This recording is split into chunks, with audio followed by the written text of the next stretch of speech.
Hello, and welcome to Spirit Island Saturdays, where we play Spirit Island on Saturday.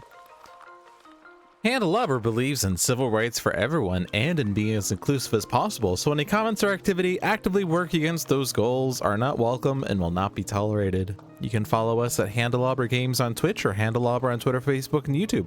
You can follow me personally at Logic Dolphin on Twitch, Discord, YouTube, or pretty much any avenue. Sentinels of the Multiverse, Bottom of the Ninth, One Deck Dungeon, Aeon's End, and Spirit Island are all available on Steam, iOS, and Android devices. One Deck Dungeon is also available on Switch, and Sentinels of Earth Prime is in active development. You can find more information on those games at handelabra.com. Alright, I will not be streaming Spirit Island anymore this year. This is the end of it. I'm not doing it anymore this year. I just can't. Not until next year. Okay, I made the joke.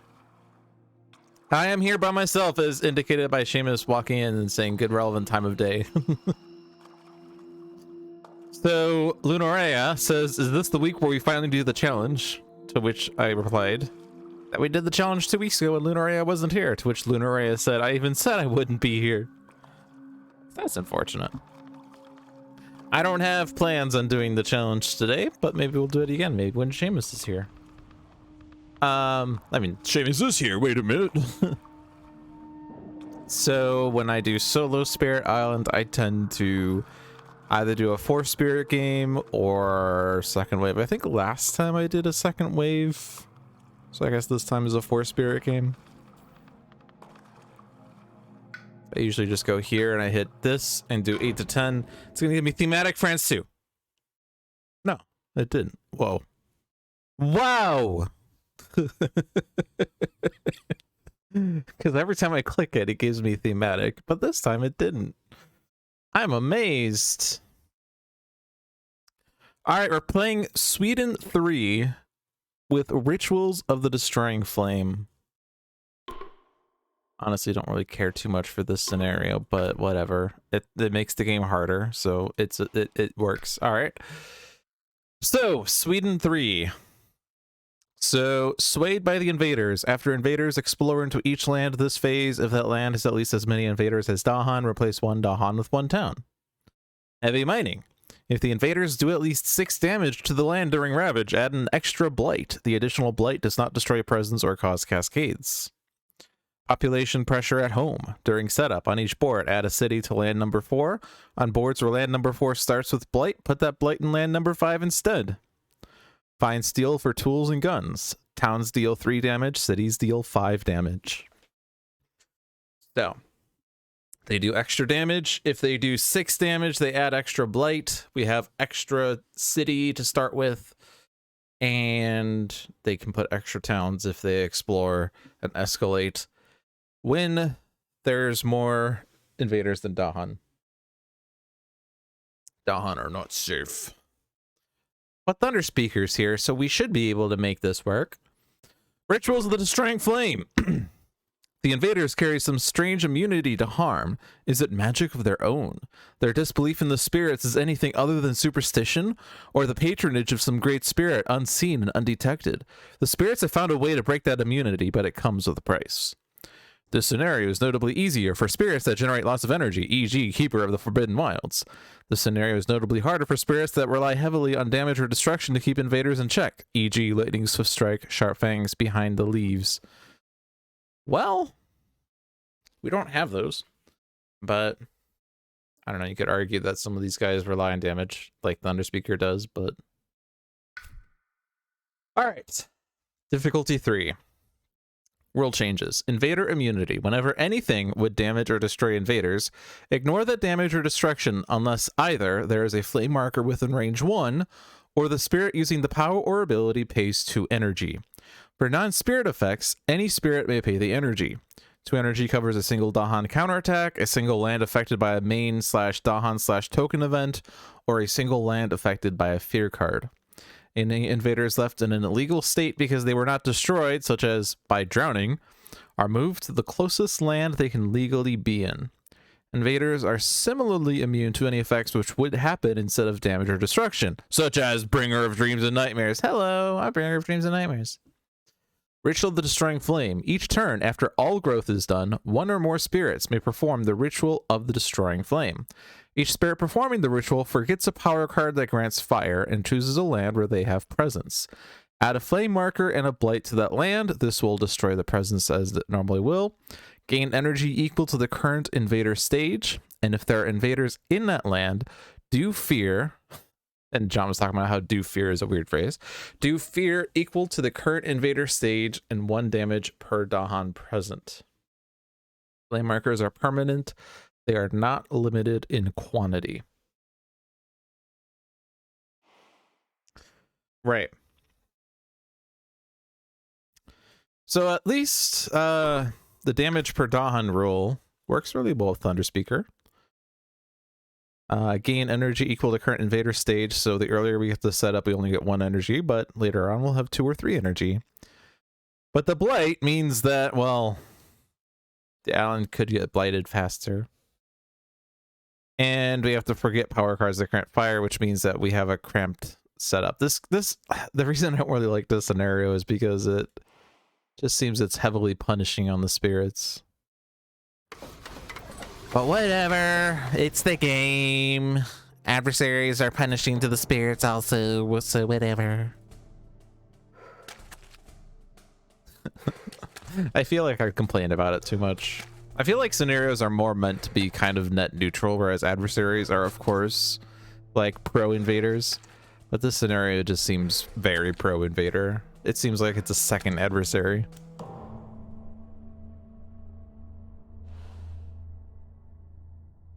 Alright, so without any ritual markers, we can't deal damage.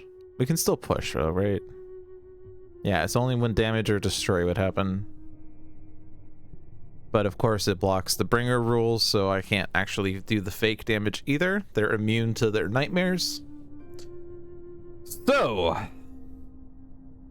what's the minimum number of flame markers that we would need to put down? That's one thing to think about.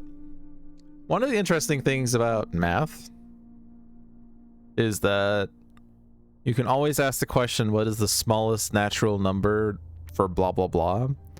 But you can't usually say, what is the smallest real number? Like if I say, what is the smallest real number that is greater than 2? There is none. Because any real number you can come up with, I can come up with one that's even smaller. But when I say, what is the smallest natural number greater than 2? Well, that's 3. And we're done.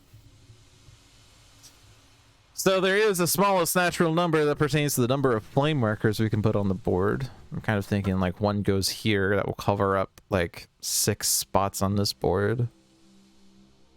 Probably one here, except of course it will cascade. Actually, no, it misses this. I thought it hit that, it didn't. I'm just gonna put check marks to indicate things that are covered. All right, I'm just gonna like theory for a bit. Let's do theory. Like, let's just see if I can build a flame marker pattern. See, the problem now with this setup is that I guess I could put the flame marker here and then that would cover this. Flame markers on the edge are not as useful. Technically, this is the edge, I guess, but. And then this thing can only be hit by this land, which means this land is doubly hit. The thing is, though, that like this is not necessarily where we're going to put the flame markers, because first you have to grow in there, and second you have to, you know, do the thing. At least you don't have to spend energy, right? Forget the power card that grants fire, and all of us have fire cards, so we could just gain flame markers this entire turn.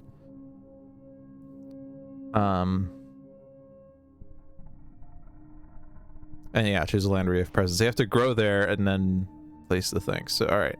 So where we're at, still have this part of the board to consider. This land seems pretty rich.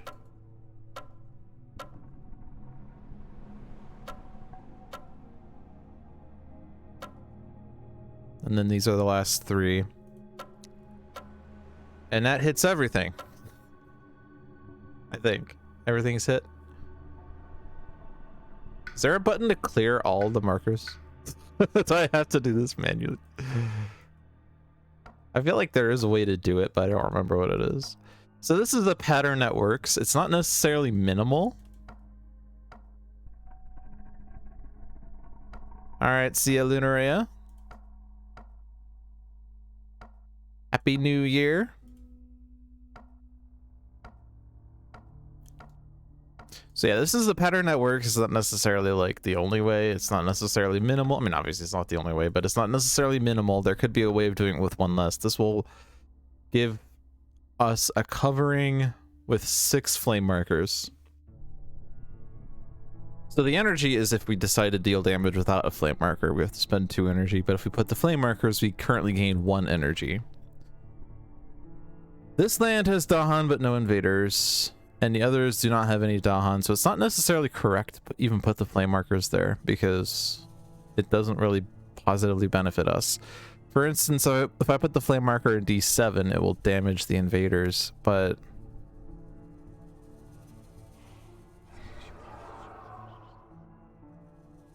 Okay, so I just want to double check the rule here. Bringer cannot deal damage, but from your powers. This is not a power. This is not a power, so it should deal the damage. We could actually kill the town in D7 if we wanted. But bear in mind, it's Wildlands this turn. Or it's not, sorry, Wildlands? What am I talking about? Wildlands.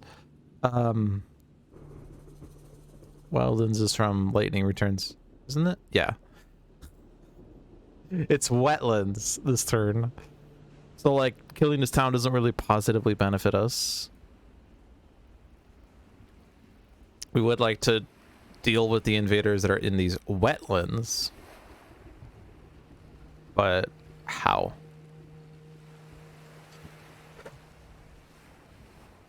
And of course, all the wetlands are positioned in ways that we have to actually place all the flame markers if we want to deal with them all. So.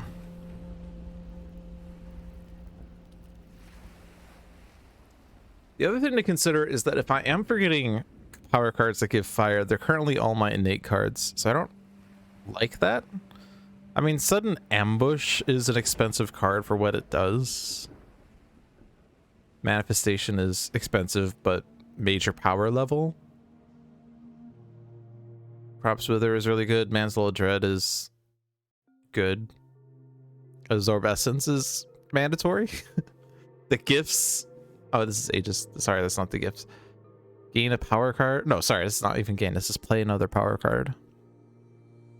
Predatory Nightmares is definitely forgettable. 2 damage, push 2 Dahan for 2 energy is not really that great.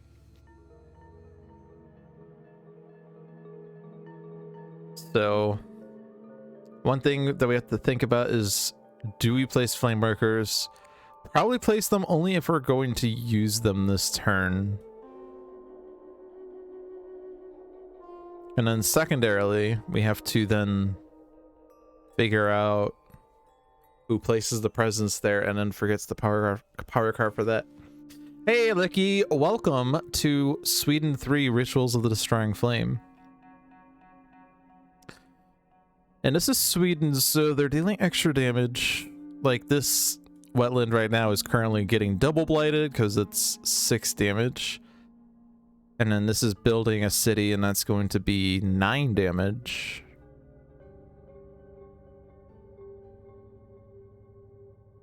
So we should consider at least those 2 for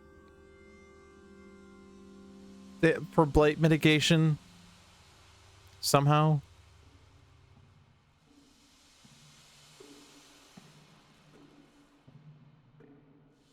Thunder Speaker probably could do manifestation into A2.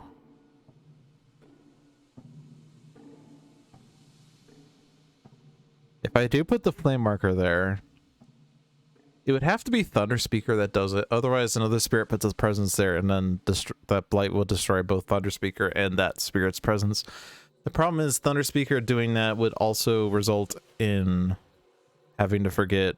I guess we forget Sudden Ambush, but then we're reclaiming next turn unless I'm only playing 1 card. But it will give us 1 extra energy at least.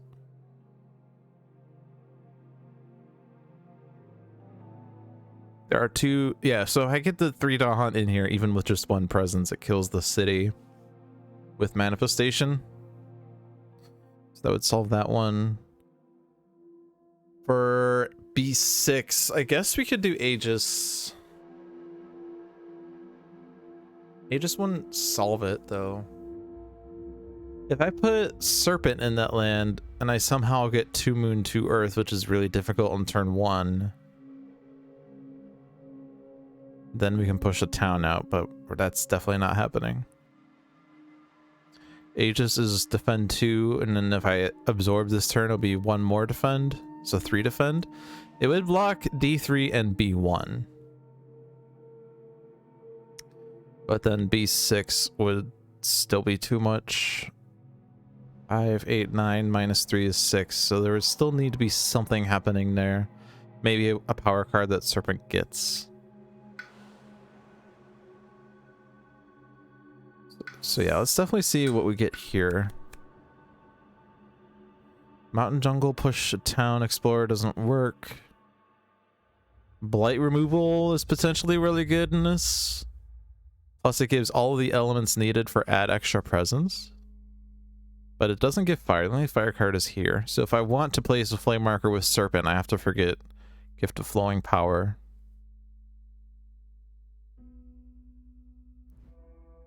But I do kind of like that a lot, just because it lines up with this. But I'm not going to get this turn or next turn anyway, so I'm not sure if that's a priority even. What about Shadows? Normally Shadows gains extra energy on turn 1 because you don't really have good energy for a while. But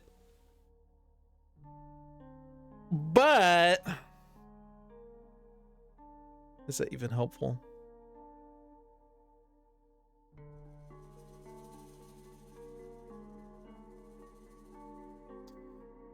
If I get to 2 card plays and I have Darkness Swallows, we can stop the build in C5. That seems really useful. It will save the Dahan, it saves the Cascade. And we could, I don't know, do favors called due to get this clump of Dahan clumped together so that Sweden doesn't escalate those. Potentially try to congregate them into a, like, well, I guess I can't actually congregate all of them, but put it into C2 and then I can do the flame marker there and that will kill the city with the Dahan damage. It's 1 damage per Dahan present, right? Yeah. That's the thought.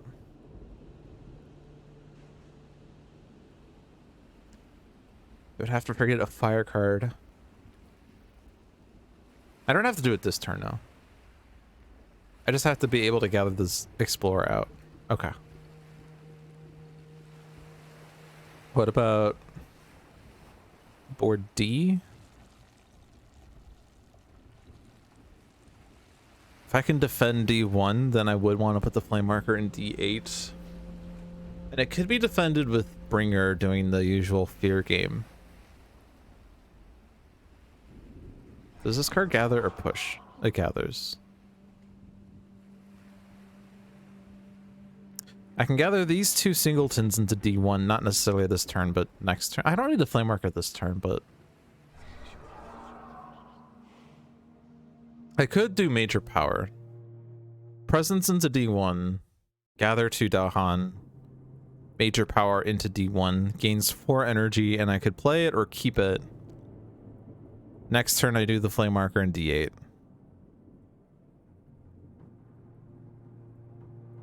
Excited to know Horizons and Jagged Earth are in our future? Yep. I was happy when I saw that too. I did know that Handelabra wanted to make the games. I didn't know when they were planning on making the games. A lot of people believe that Handelabra doesn't want to do things, because if they wanted to do the things, they would have done the things, but it's always a question of time and resources.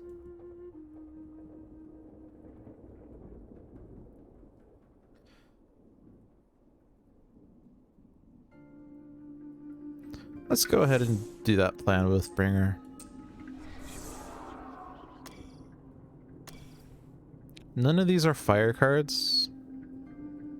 Well, the only fire card is Predatory Nightmares. The one thing that could be nice would be to play the fire card, and then when I forget it later for the ritual or the flame marker, then I can forget it from my discard and it's not as like penalizing.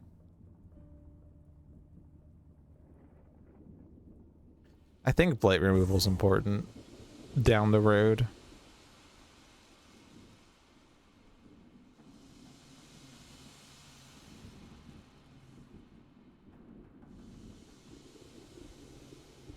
This requires a sacred site, so I don't... Also, blight removal from not wetlands, so it's not helpful for dealing with B6, but if I do put a flame marker in B4 down the road, I could then remove that blight. And how many of these positions are jungle sands? 3 of them are. So I could use it to remove 3 if I have enough sacred sites at range 1.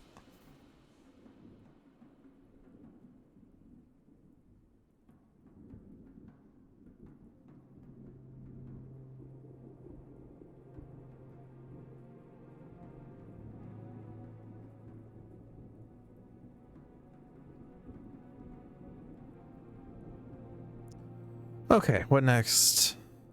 I think we do the energy. We don't need this flame marker right away. We're already range 1 from there.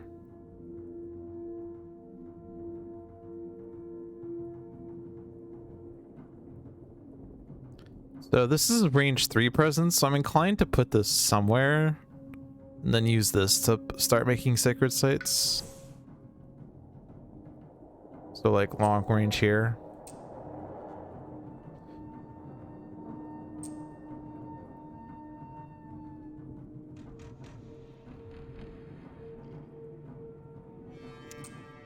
We could use this to put for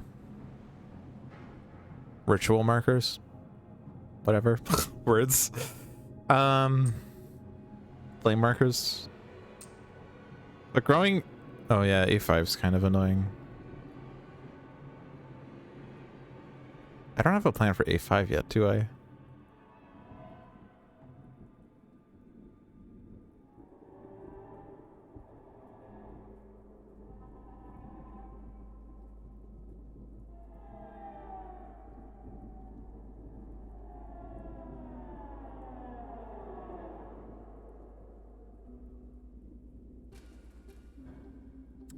I don't know how to solve A5.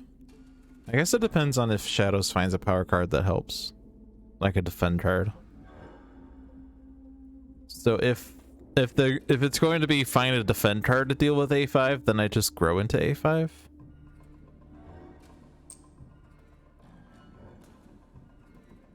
Like I have to deal with that somehow anyway, so. I mean, I could Crops Wither to replace the town, but... Oh, I could do Mantle of Dread. Wait, that works.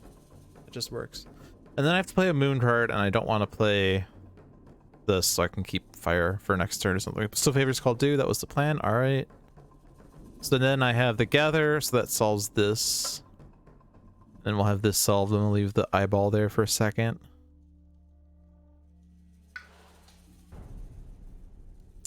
Or does Serpent grow? Serpent might want to just grow into one of these lands so that we can do the Aegis next turn. Who are we absorbing? If we absorb Shadows, that's a lot of energy for Shadows. Sorry, it's 1 energy. You gain 3 energy. The Spirit gains an any and an energy. I guess we can give a Moon to Bringer, and then we get an extra element to someone else. And it could be Earth! In which case I should be in B6, I suppose. That would stop one of the blights, and it will destroy one of my presences, which is great for me. So let's do that then. Serpent loves it when his presence gets destroyed because it means he gets to put more on the board. Alright. You need energy for manifestation, so you do this. And you need to...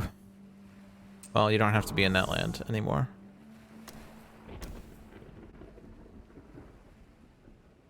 We place the flame marker there, and then we can do stuff there. The problem is... I mean, I have a lead the Furious, but...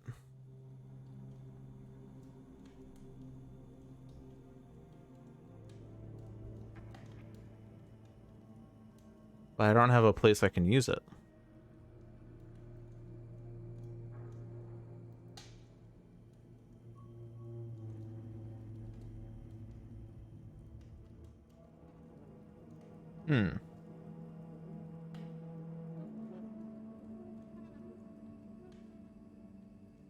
I mean, one thing I could do is use Favors Called Due to move Thunderspeaker into A5. The problem, though, is that I can't destroy the town unless I spend energy. Whenever anything would damage or destroy, ignore it unless we spend 2 energy. And I don't want to spend 2 energy to do that.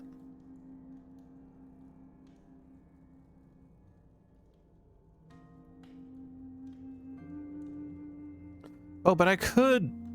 Sorry, I don't even have to do that. I could do Mantle of Dread to push this Town Explorer into A7. And then do Lead the Furious there. But again...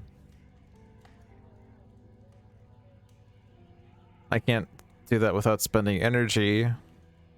The Flame Marker was supposed to go in A5, which is a trash spot because it already has Blight, but...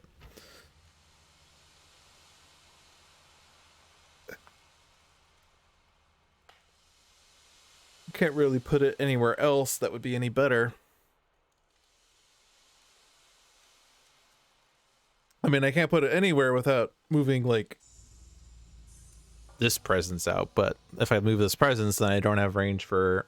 Or I don't even have the presence there for Mantle of Dread. Alright, so let's do Flame Marker here.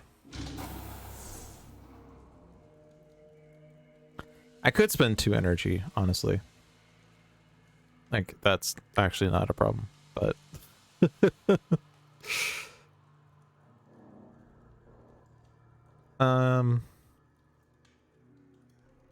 Other than the fact that I might want to reclaim because I'm down to 3 power cards now. And Thunderspeaker only gets power cards when she reclaims. I always say she, but... Really, I don't think this is really Thunderspeaker. This is just Thunderspeaker manifesting themselves into a Dahan, represented by this native resident.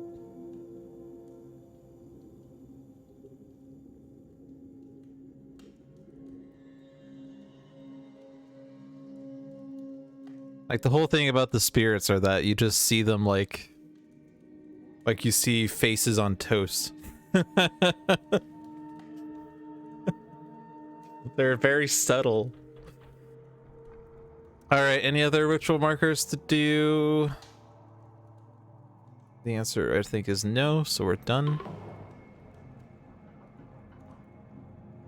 Absorb Bringer. You don't need that sacred site. You need to be in D1 still.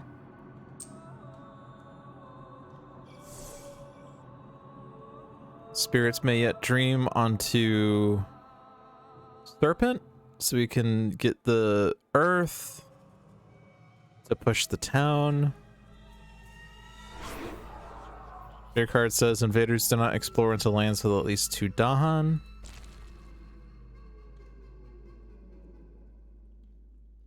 Let's gather the 2 Dahan. And then all of Midnight's Dreams. Sea monsters.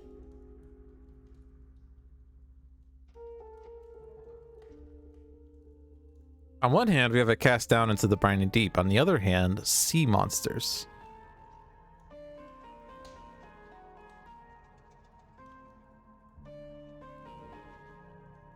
So I'm not in a jungle right now, so Tiger's Hunting doesn't do anything. The advantage of Sweep is that ignores the flame marker rule because it's not damage. This is damage.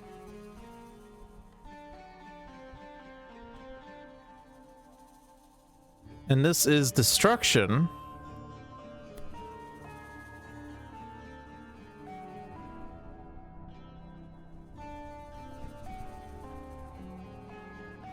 Never anything with damage or destroy invaders. So I guess this would just be one action. I was thinking, does this have to be every single individual invader? But no. Or every single individual land. Cast down is fun when you hit the threshold with Bringer because you still destroy your presence. Because the rule says your powers never cause damage or destroy anything other than your own goddamn presence. So when this says remove target land or destroy target land and everything on the board, it actually doesn't destroy anything but your own goddamn presence. As I learned one game. And it was the game where we were very quiet about what we were all doing. We could only speak in our native tongues. Is there anything that is good elements for Bringer? Moon and an animal. Sort of. I mean, you don't need that much air.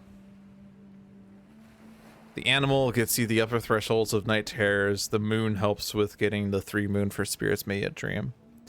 Cast down also has a moon on it.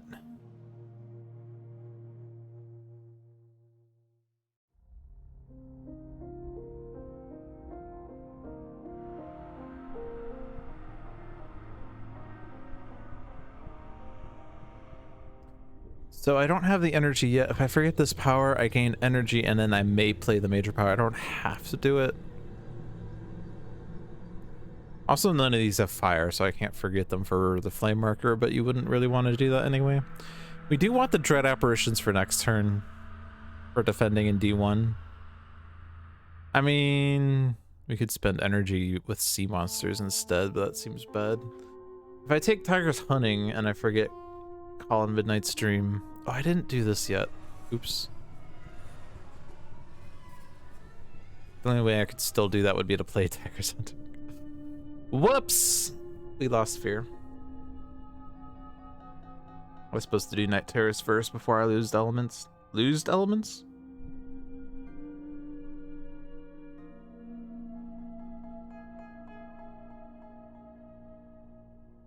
I mean, if I do sea monsters, I could still just do that for Fear.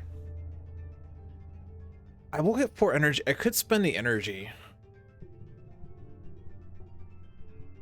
Screw it, I'm doing sea monsters.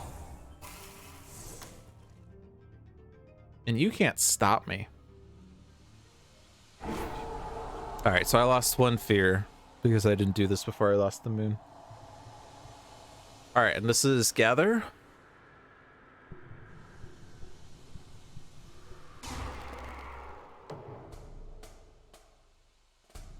Alright. So that was half an hour to plan that all out, I suppose. Let's see how the rest of the game goes. Mountains.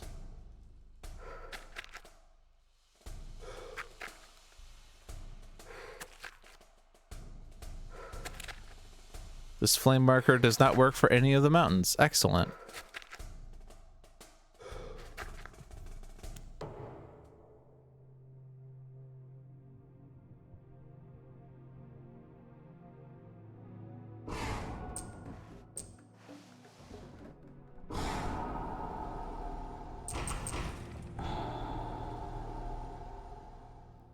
So we're spending 2 energy to eliminate a town that doesn't really matter.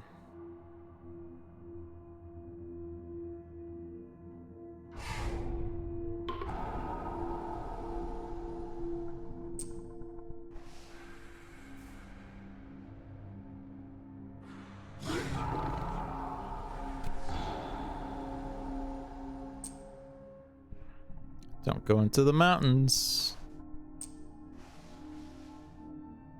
Probably keeping it coastal would have been better. Yeah, let's keep it coastal.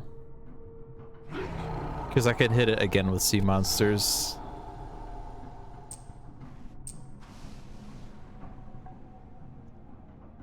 All right. I mean, definitely using this to stop the A5 problem. I don't know that it's worth Thunder Speaker spending 2 energy to kill a town that doesn't matter.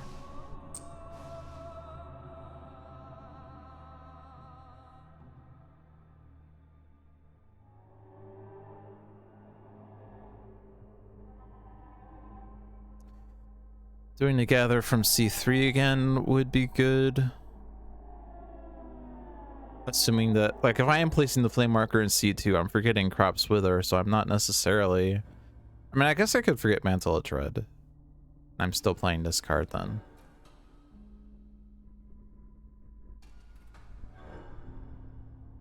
If I'm doing that, I don't need the flame marker in C2. I have range there.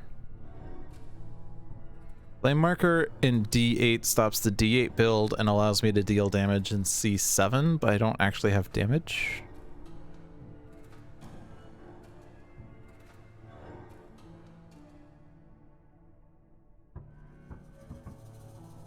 Well, in any case, I'm doing it.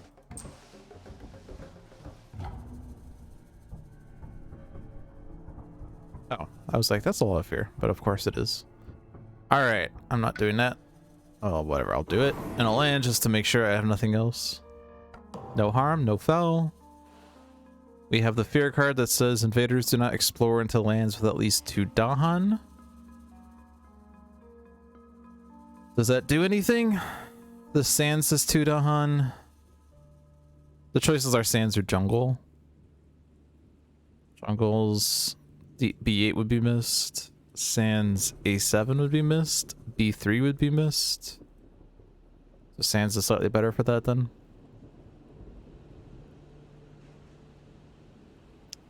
Thunder Speaker Reclaim. Are we going to do Words of Warning?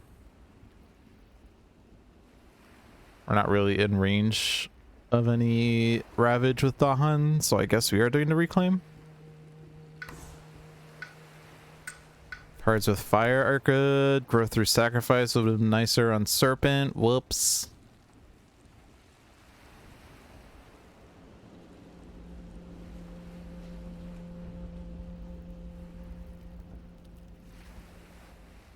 Also, I lost all of the icons. Whoops. So we have to do this over again. I know it was this one. I know it was this one. This one. This one. Was it this one to cover these 4? Looks like it. Okay, I think that's it. Okay.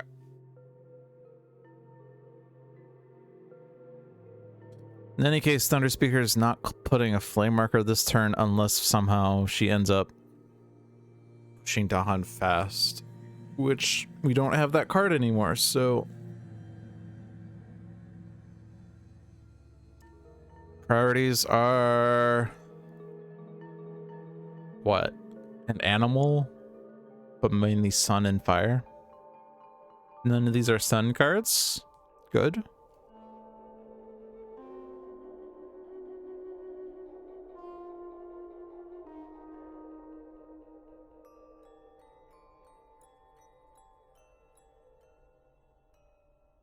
I mean, Call to Trade does gather Dahan, but only into a land with Dahan, so it's not actually that great. We can use it to stop a Ravage, but it becomes a build.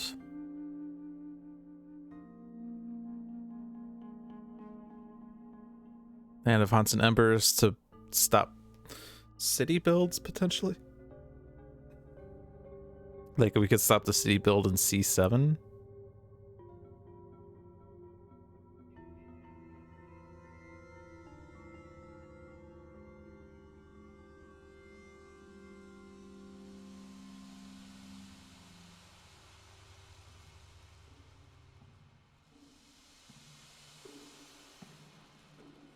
But it does place Blight, and we have to be mindful of Blight in this game. I'm just going to take Growth through Sacrifice, and you can't stop me. Alright, Sunfire. Again, no suns. Whoops.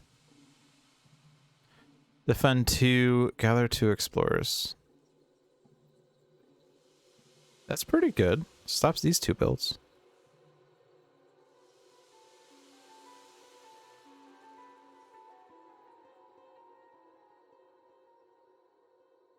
They have to gather into A5 where they're ravaging, which is irksome.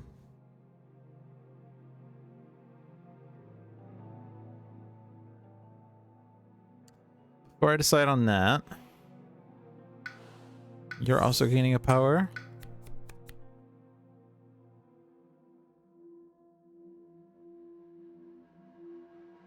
More blight removal.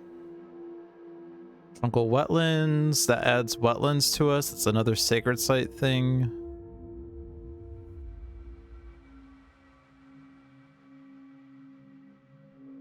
The problem is that B5 is blighted, so I can't actually grow in there. This requires there to be no blight. And my presence in B6 is going to be destroyed in the ravage. So I can't use voracious growth anyway. I could take drought to forget for the ritual.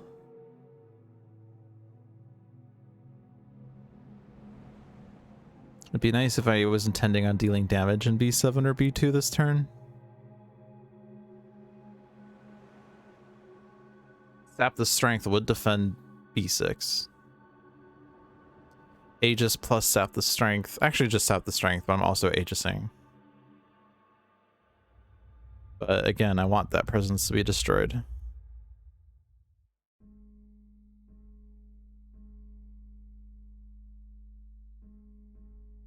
I think I'm gonna take this just for the ritual, but let's also do this. You're gaining a power.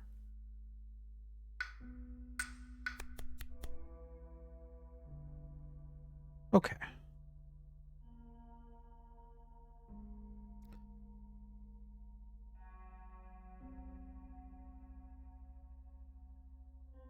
This is pretty good. Range 0 though.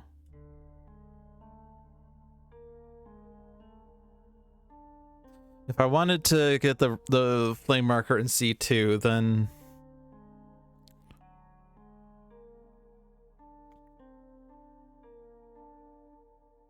I have to grow in there. Dark Entangled Woods is also good for dealing with C3. Plus, it's on the the whatchamacallit, the progressive deck, whatever.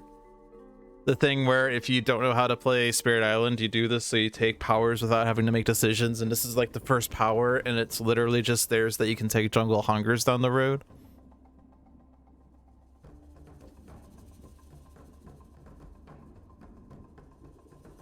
Rights of the Land's Rejection is also good. That would stop the build in C3. But I'm also stopping it by just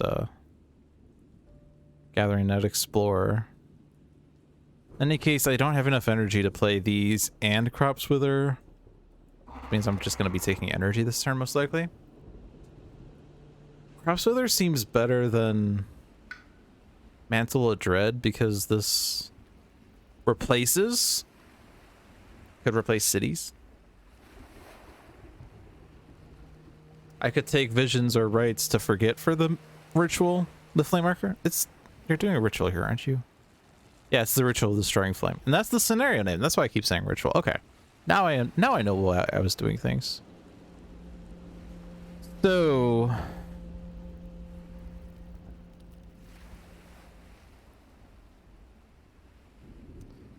I guess the question is, am I doing Concealing Shadows? I mean, I'm playing it for elements? Question mark?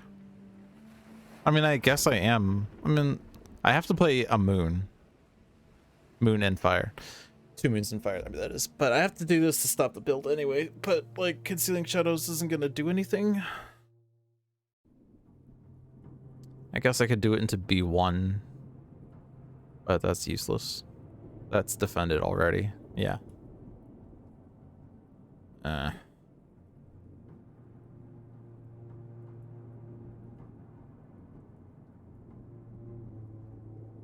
If I'm taking energy, I could do Visions plus Crops Wither, and this gives me an extra fear, but I'm not sure if that's worth either.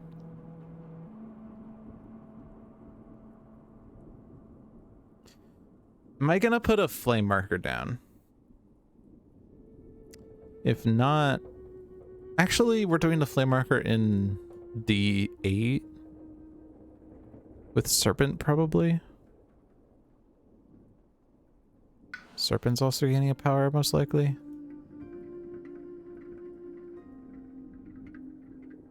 You just need to... Oh no, there's no one in here anymore. You don't need Dread Apparitions. What are you doing? I don't know.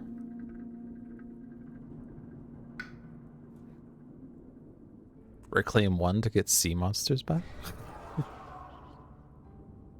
Nah, that seems dumb.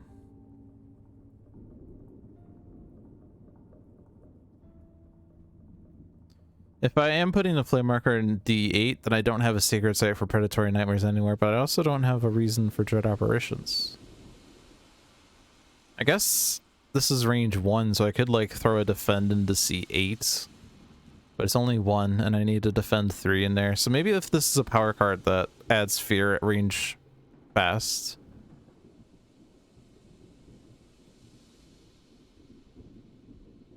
It could also combo off of like Visions of Fiery Doom, but the problem is I don't have the range there, right? This is range 1. Oh, I could grow into C8. Ah. But then I also could just push the town. So I don't know what I'm doing. Let's do this.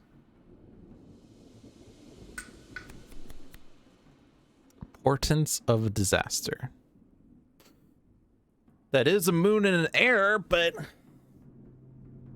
also needs a sacred site, which we don't have.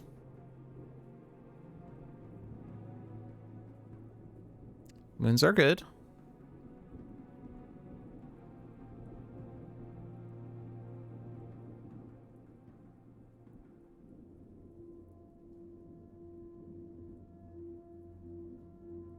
Gift of Living Energy could also be okay.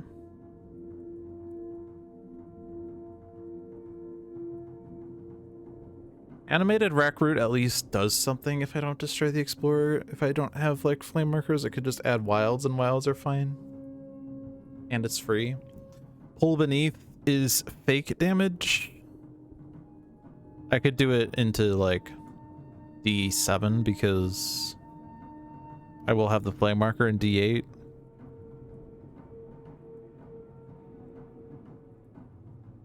I kind of like Animated Rack Root more. Plus, it's another fire card if I want to forget one later. Kind of still like Entrancing Apparitions here. Sap the Strength, maybe? Oh no, I wanted to lose my presence there.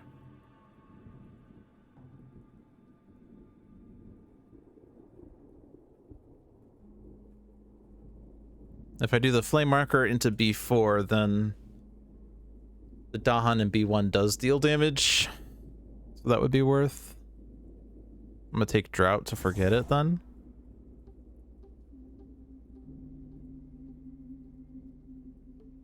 I'm gonna take that one.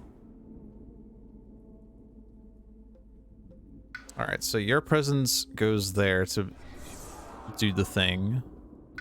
Your presence goes there to do the thing.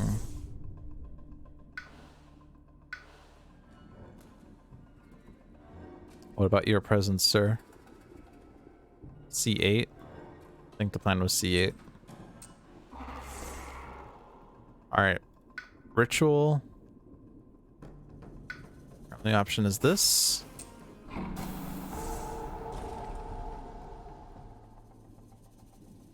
Ritual.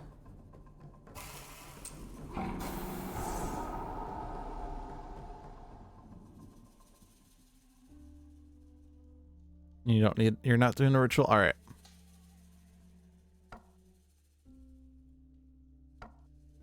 We made some ritual progress. Every little bit helps. So you're doing an Aegis that will solve these. We have gifts. We can't do Renewing Rain because we don't have a sacred site. If I do the Gift of the Primordial Deeps, I can push town.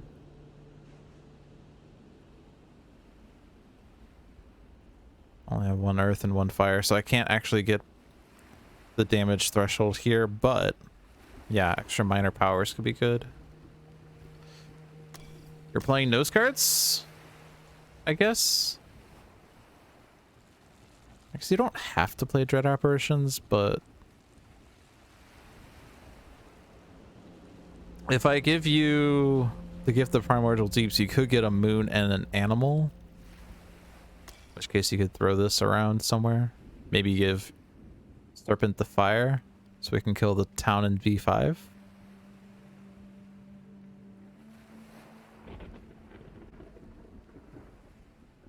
If we remove the Blight in A5, we could put the ritual marker there. Down the road. In any case, Thunder Speaker is not really that useful for the mountains next turn. And you're also playing this into A5 anyway, so that's your turn. Save these cards for next turn, I suppose. And we're doing this into C8, and then we have to play a moon card to gather this Explorer out of C3. Again, Consuming Shadows doesn't really do much. Crops Wither, however, I guess it does do something. It kills the city in C4. Okay. Gives me less energy for next turn, but...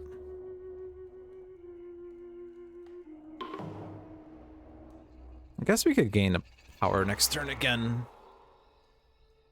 And just take 3 energy, and then energy is not a problem. Normally, I get up to 3 card plays on Shadows right away, but without energy, it's really hard to do that. Okay, so there's a decision here, and there's also these things, and we should start with this, because thresholds on Shadows. Unfortunately, none of these cards have moon on them. None of these cards have have animal on them either. So that's kind of trash. Defend 2. Aegis is defend 3. If I do defend 2, that does solve B6, but I don't think that's useful. Reaching Grasp. This has fire on it. This requires a Sacred Site, though. Gift to Constancy actually could let Shadows gain more energy and then also just take 3 card plays next turn. If I keep Visions of Fiery Doom, I guess that's useful. I guess because we haven't figured out this land, huh? I think we had a plan for it and then I screwed it up. It doesn't matter.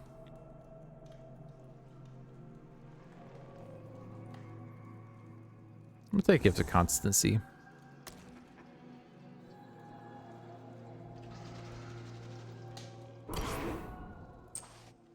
Stop those builds.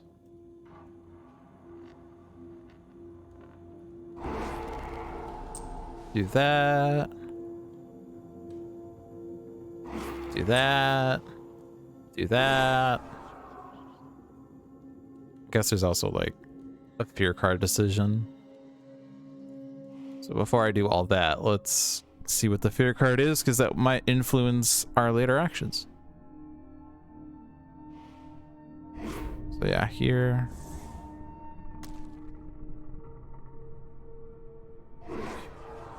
Your card says each player removes Explorer from a land with Dahan.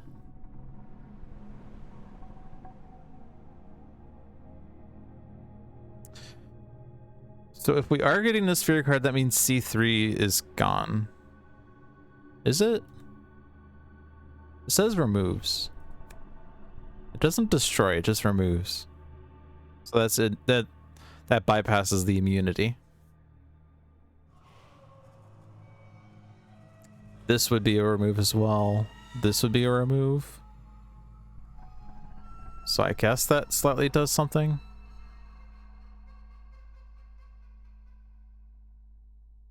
Albeit only slightly.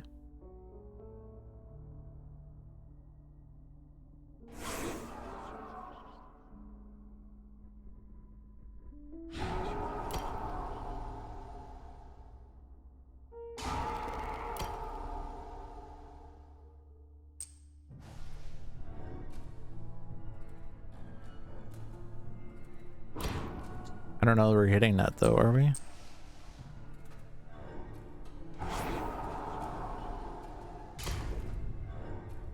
No, we're not.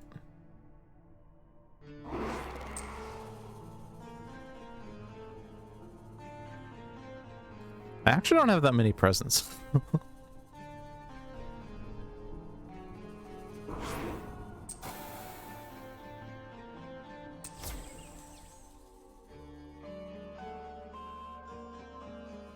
So why is there a finish using powers here?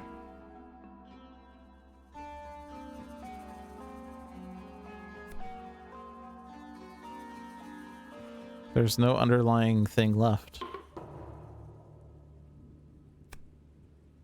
For the rest of the turn, buildings have +1 health, beasts destroy explorers on each board, add Dahan to a coastal land with Dahan.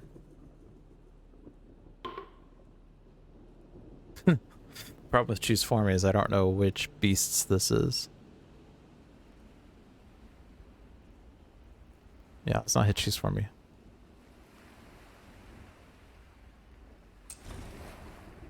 That one, add the flame marker. And then this D3, yeah, not paying 2 energy to destroy that explorer. Dahan to coastal land with Dahan on each board. That's a good spot because of the ravage. Also, that town has extra health, so it needed extra anyway. This is an ordering decision now. I did C1 because I wanted to make it be a bit more Sweden proof. Also, 2 Dahan is pretty good for dodging and explore as well. Jungle is slightly better now. I think jungle is already the better choice.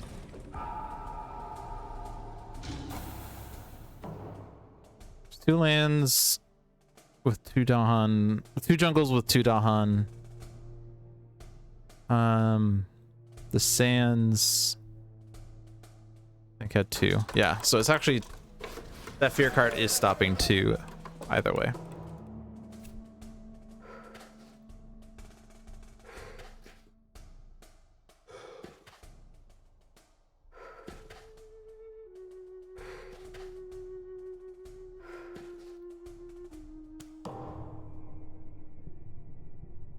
Okay.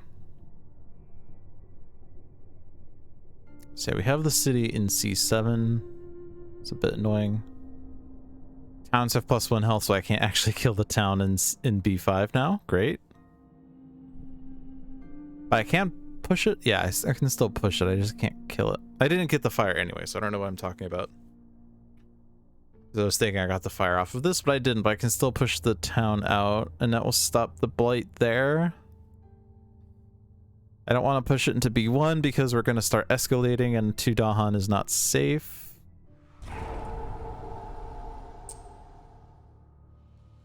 This is a risky land as well, but whatever. Okay, crops wither. This is the only place for that since your other lands don't have buildings.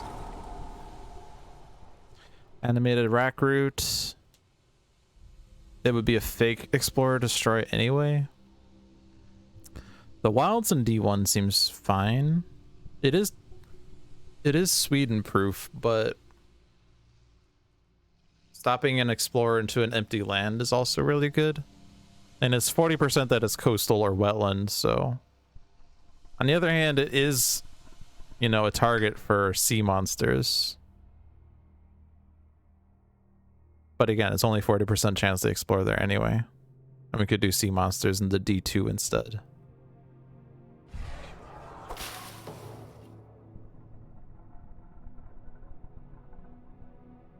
Okay.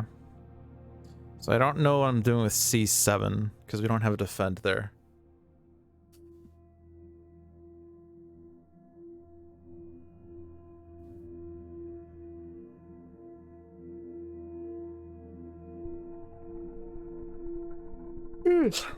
Whoop. I just knocked over stuff.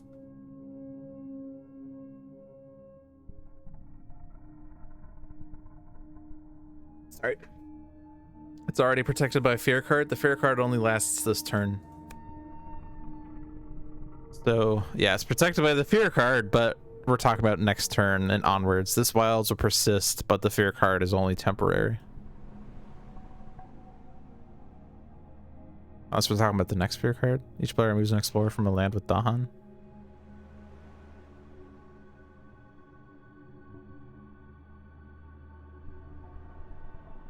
Not actually useful for the Sands. Partly because they didn't explore into lands with Dahan. Rude.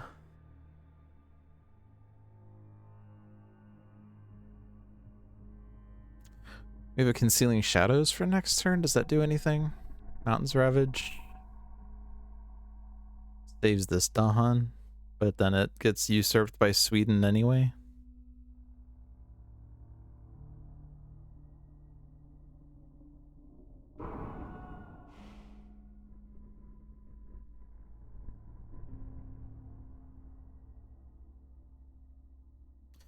I guess since Bringer's keeping a card, if Bringer grows into C7 and also Shadows grows into C7, I can use Dread Apparitions plus Visions of Fiery Doom to not just push a town out, but also generate fear that powers up Dread Apparitions. So maybe that defends this land.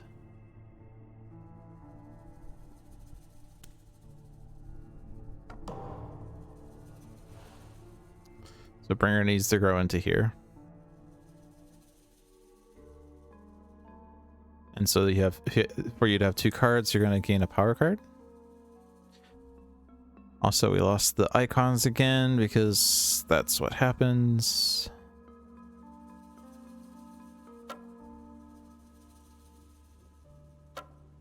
Just those, right?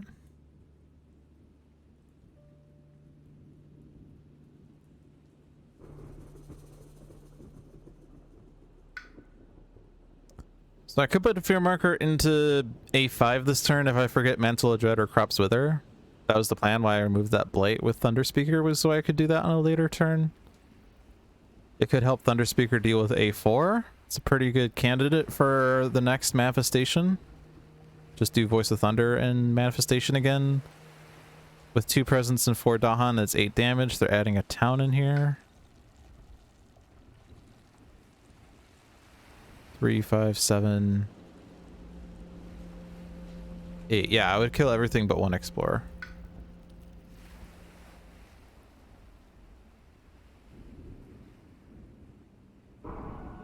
I could do like double presence. The problem is that I won't really have much energy after that, because I will spend all my energy playing these 3 cards, and they don't even serve much purpose because I would be playing Wards of Warning, but there's not a good place for Wards of Warning. Unless I can grow into a land with Dahan and then have like super range, but I have to leave 1 presence here. So I'd like put a presence at range 2 to hopefully hit a mountain at range 1. So at best I can hit a mountain at range 3 from where I'm starting, and the only land would be this one, which doesn't have Dahan in it. This is range 4.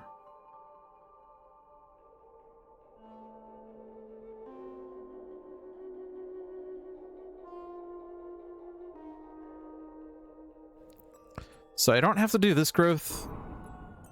I mean, I could do it to get extra energy. Like, this is like the weird thing about Thunder Speaker, where it's like her energy track is kind of not good, but that's because she has a +4 energy growth. So most turns when you could place 2 presents, you could just gain 1,000,000 energy instead.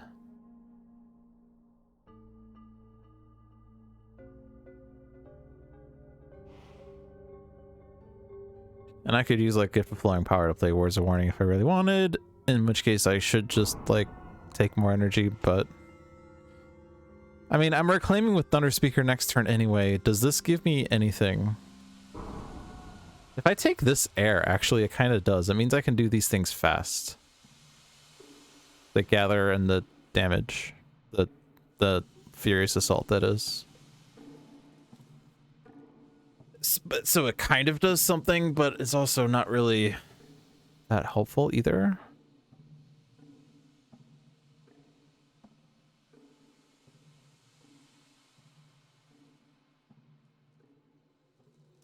I guess I could stop the city build in C6.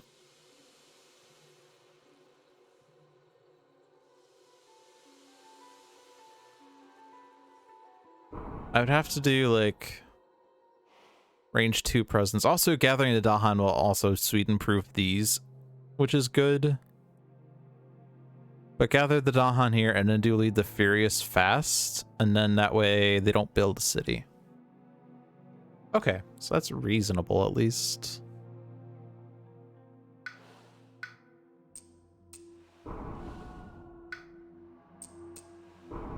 But I still need to have this presence in order to do the super damage in A4 like I wanted.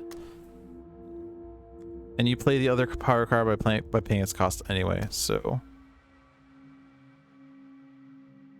it doesn't really matter whether I play these now or that now.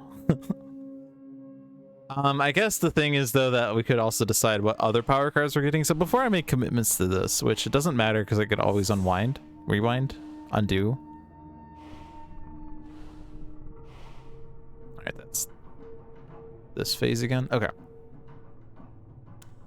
So power card decisions. Serpent's gaining a fire this turn.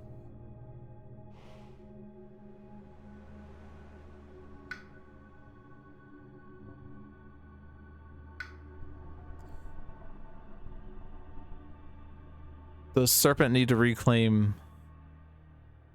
B2 is a double blight. We're getting 7 blight this turn. Yay. Also, D5's blighting.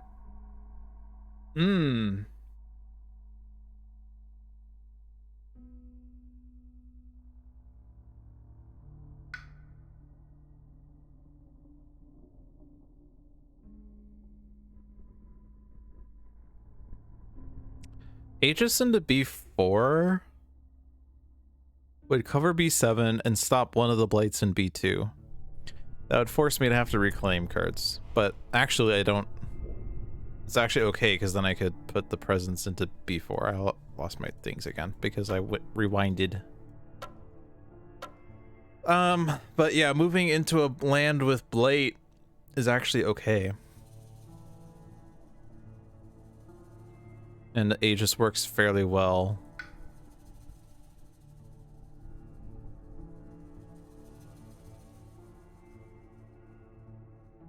But I would probably still grow after that, right? So I wouldn't be gaining a power card in that case. I'd be doing these options.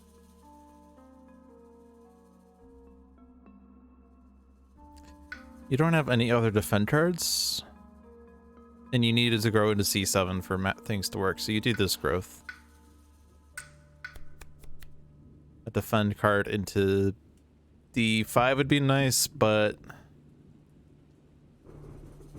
we didn't get that. So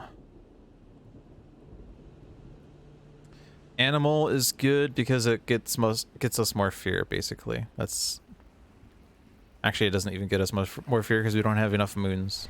We are getting a moon this turn, actually. So moon off the presence track, moon here. So I would get up to 2 fear. So this is the only, I guess this one also would. I need a sacred site for that and I don't have that. Whereas this would work this next turn. And this blight removal. Before I decide on that, let's think about this. You're gaining a power card, I think. Yeah. If it's Moonfire, we can use your second level innate. And none of these cards have fire on them. That's fantastic. The game doesn't want Bringer to have Moon. Because these invaders are sleeping during the day. That's the problem. They're nocturnal. Pact. Pact with Thunderspeaker. That seems cool. Push and explore at range 1. For the Sands build, doesn't actually do anything. Because all of those have towns. Actually, no, it will, because we're going to do the Thunder Speaker thing into C6, in which case then we can push that Explorer out. And it does stop a build. Cool.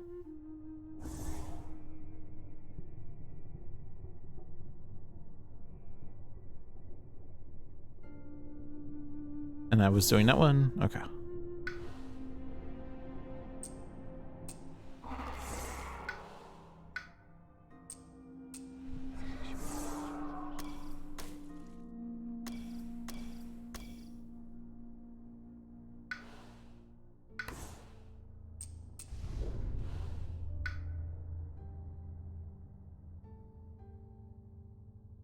It'd be nice if I can grow into the sands, but I can't. I can grow into D4.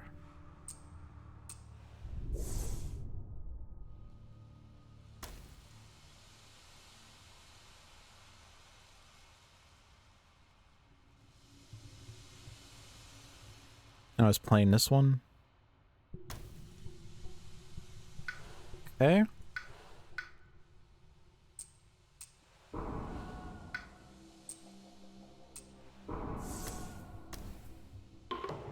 Let's see if I remember all the things I said I was going to do. Before I commit to this, let's make sure I have this set up correctly. I don't want to take those guys because they're at risk of conversion. I guess I could push one. Pushing into this one, except it's at risk of conversion because this could be a Sands card. Doesn't really make a difference whether it's C5 or C6, does it? Pushing into C7 is tempting because of the Ravage, but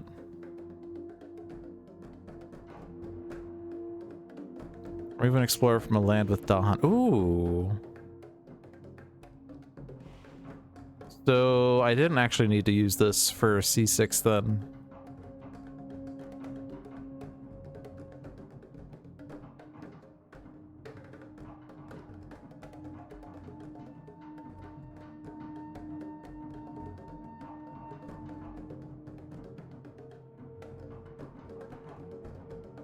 There aren't many places where I could actually use that, but setting up this fear card is risky against Sweden, so I would really like to push this Dahan into A4, but I don't get to do that. So this guy dies to the fear card. I can remove the one from B7 with Aegis that takes care of that entirely. We have no plan for D5. No plan.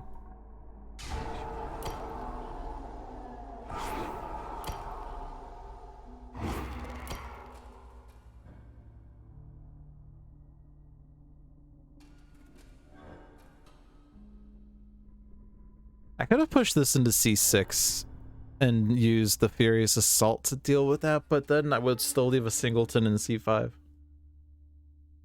I would kill 2 towns. That doesn't seem wise.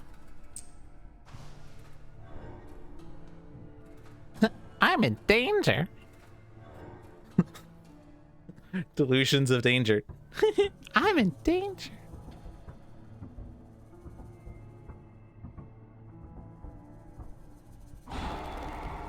Oh, that's also a fear I could have thrown into there. I mean, I'm gonna undo all of this anyway because we're going to see what the fear card is. Actually, I guess we're not getting the fear card, so it doesn't actually matter what it is.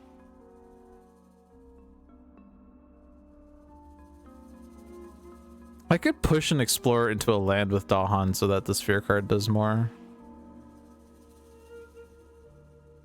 Or I could just get 2 fear. That's like victory condition. I can gather an explorer into a land with Dahan so that the fear card does something. It's problematic because most of the Sands builds are unstoppable. I guess I could spend an energy to do this, but we already were planning to. I could do this for an energy.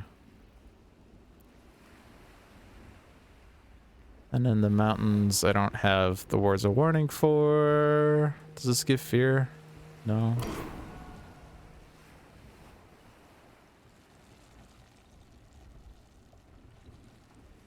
This stops this build. Still don't have a plan for this.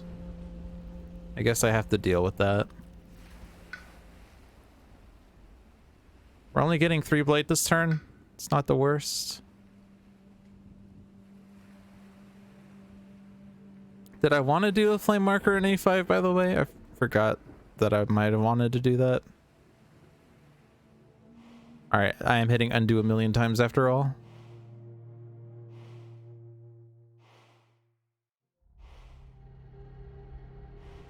This one, it says finish playing powers.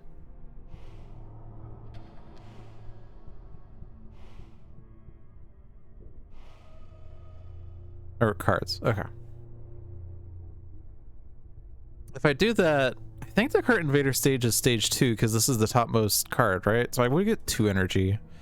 And if I do get 2 energy, then I'd be more willing to use Concealing Shadows. Or not Concealing Shadows, but... Darkness Swallows to stop a build. Crop's Wither or Mantle of Dread? I think we said Crop's Wither is slightly better than Mantle of Dread.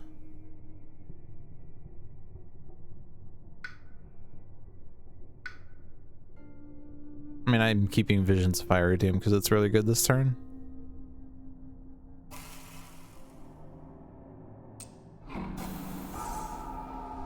Alright, I got the 2 energy. We also did fear. We did fear equal to the Cart Invader stage.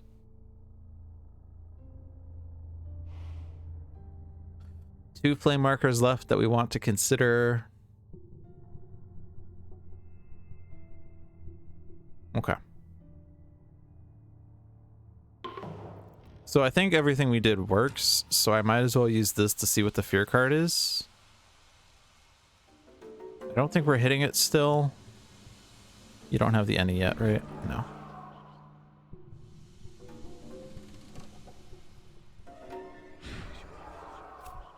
Each player removes an explorer town from a land with beasts, disease, or at least 2 Dahan.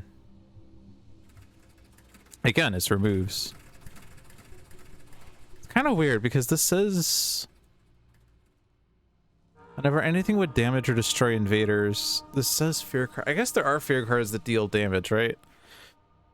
In target land, 1 damage per Dahan present is a fear card effect. Yeah, okay. Because most of the fear cards just say remove.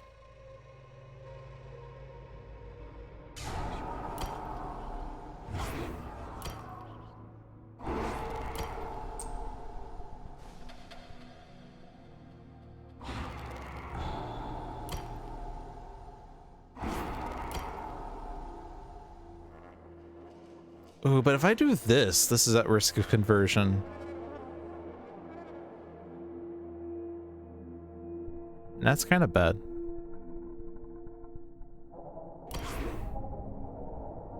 This is already at risk, so it is slightly better to push it here, but the problem is this is no longer defended.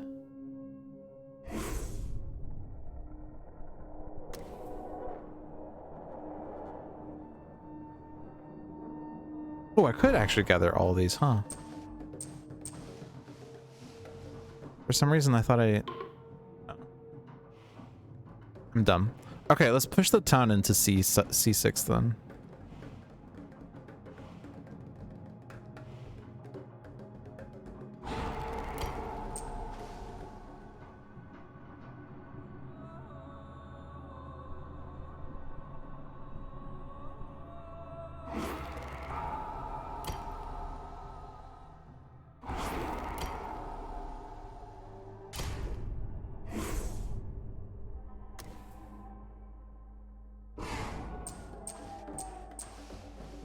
Again, I'm tempted to put stuff into A4, but that's at risk of conversion. Just keep the army here. That Explorer dies to the fear card.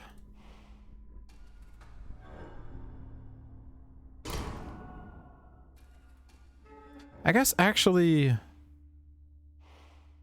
keep changing my mind here.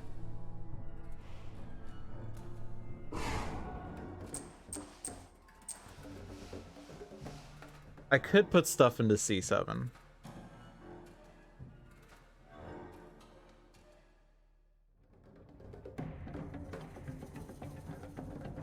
Problem is I can't push the town into C6 in the end.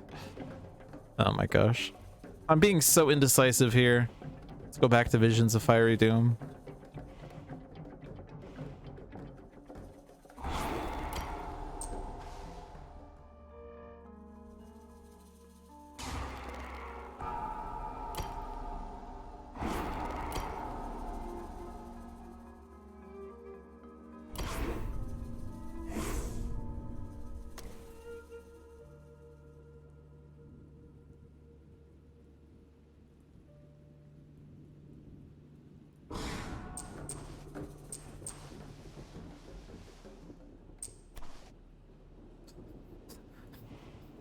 I clicked the fear card, the power card effect instead of the other thing. I'm gonna stay here. Right, because I have to be there anyway. I can throw this defend here. This land is super defended now.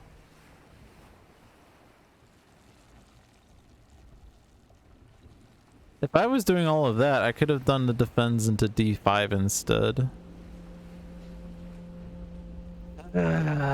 The problem is I don't have any other defend into D5. I have no range there with anyone else.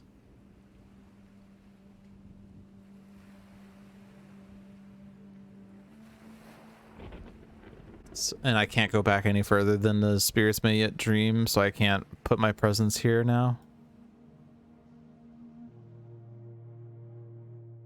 Alright, so the problem with Darkness Swallows into B1. Oh, but I'm removing the Explorer anyway. What am I talking about? Because I was worried that it's going to be at risk of Dahan conversion, but that's a non-issue now because it's going to be removed from the Fear card. And that stops this build. And this build is stopped. And I guess I remove this Explorer. Doesn't really matter. Yeah, okay. Since that's safe, I can do that. Okay, so that's not really a decision. Okay.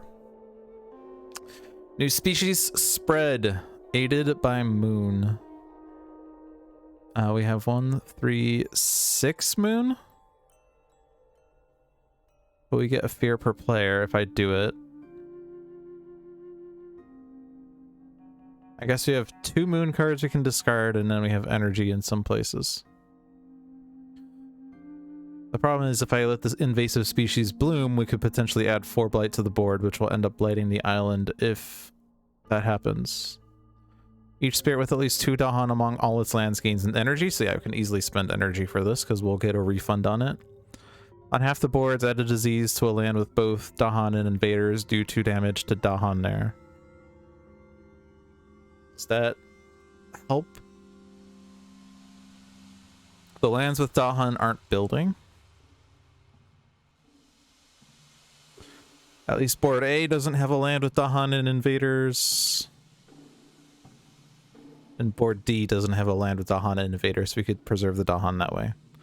Otherwise, if there's a singleton that's at risk of converting, we might as well kill the Dahan and put a disease in there, because it will, 1, prevent the Dahan conversion, and 2, I guess we could do it in B7, but the Dahan's currently killing the town, so it's not that bad. Alright, transmute the worst. Yeah, we have to spend 10 energy for this. 2, 4, 7, 11. We have 11 energy. But Serpent isn't getting the refund. Bringer is. Shadows is. Thunder Speaker is. So we're getting 3 energy back. But if I discard 2 cards from Serpent, he's kind of gonna have to reclaim again immediately. I guess I'm doing it.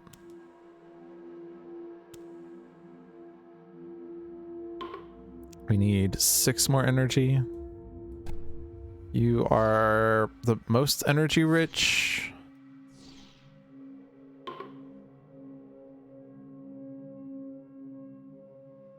I think we'll have you spend 2. I want shadows to keep energy since I don't know. All right, add beasts to a land with buildings, and we do have sea monsters, so let's do them in wetlands or coasts as possible. Not really a great spot there. And that's dying anyway. So if I put the disease into B7, we lose the Dahan there and we don't get the conversion. If I don't do that, then the Dahan kills the town. But if they do explore the mountains, then we get that town back and it's not diseased. So it's a 20% chance to explore mountains, in which case that'd be bad. 80% they don't, but I might be able to deal with that after the fact. Are there any other at-risks? A6s, but I can't do anything about it.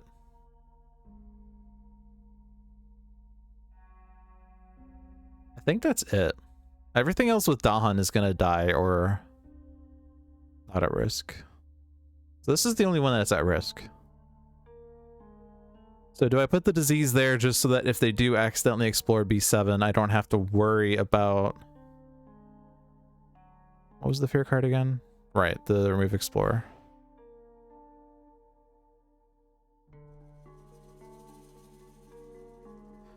I mean, yeah, so if I remove... There weren't that many lands with Dahan and explorers anyway. If I leave the Dahan in there, I can hit it with that fear card to remove the explorer, and then the Dahan kills the town. So that if they explore B7, it's a land with a town, and they would build a city. Which is certainly unfortunate.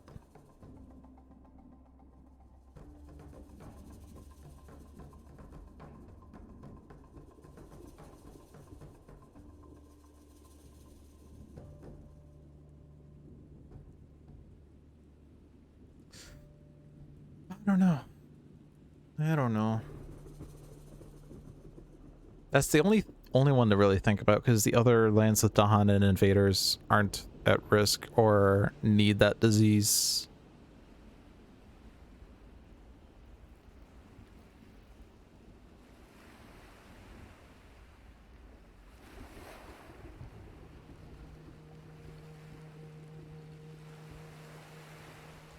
Like, if I leave it diseased and then they explore the mountains anyway, it's gonna have a town and 2 explorers, which is enough for it to have the double blight. I think I just leave the Dahan there, honestly. So let's hit this one because there's no lands, and this one because there's no lands. Energy. Remove explorer.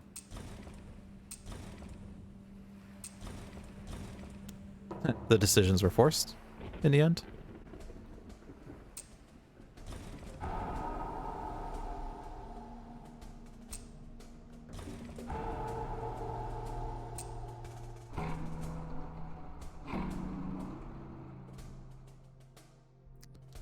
Let's put it, let's see, we do have this for jungle sands, so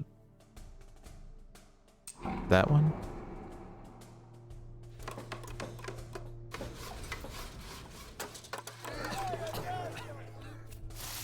All right, coastal. So all that worry about P7 and they did coastal anyway. But that's good because we still have that Dahan there and we can try to move it. But now every other explorer card is... Every other stage to explore is now an escalation, so we have to watch out for that.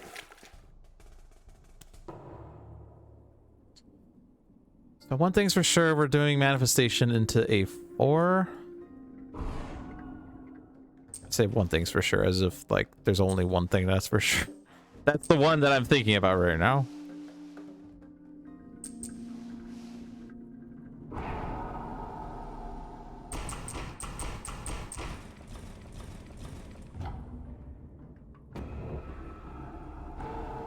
Alright, so we get the fear card that says remove from a land with beasts, disease, or 2 Dahan. So that can stop 4 builds easily. This Sands deals with itself, at least. This Sands doesn't at all. Serpent rouses. We have 3... Oh, we don't have another Earth. I'm only asserting dominance with that, apparently. We have a call to tend. And with Dahan, remove Blight. Or push Dahan.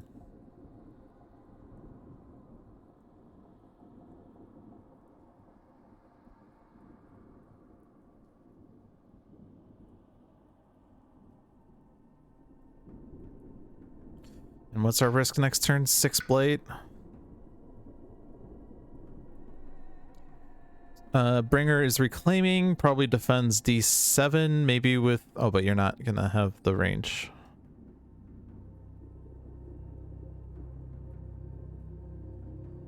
We have an Aegis for D4, but it's not good enough. And I don't know about C2, but if I can somehow get rid of those 2 explorers, which I can easily do, right? I can use... Like Thunder Speaker's reclaiming, I can use Entrancing Apparitions to gather 2 explorers out of there, but I might as well use that to stop 2 builds. I don't know. Blight removal might be better, considering we might be tight on Blight. Also, we have the Flame Marker thing to deal with. Okay. Like, we could use, like, Dahan pushing to deal with Ravages, but maybe, I don't know. We don't really have enough resources. Alright. Thunder Speaker's reclaiming. Tight on cards. Call to Migrate is really great for Thunder Speaker, but we need to take something else instead. Fire in the Sky is literally every element that you would want. Fire, air, sun. I guess not animal, so I lied. Adding Strife to a city is always great. The problem is you don't have range to C2 city.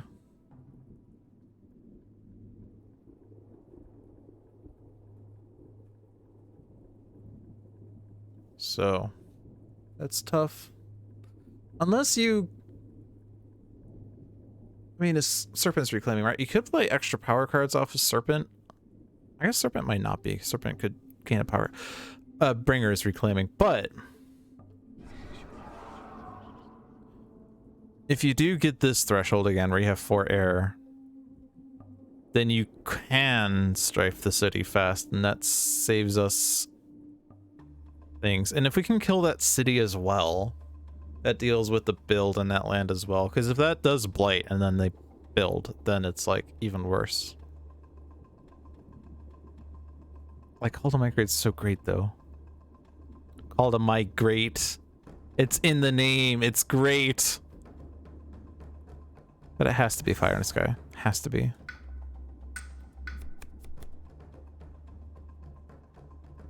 Call of the Dahan Ways is anti-Sweden, but not good Thunder Speaker elements. Enticing Splendor is better elements. It is it is fast Dahan gathering, but it's at range 0, so it's not actually helpful. But it can gather an Explorer. Like gathering into C6.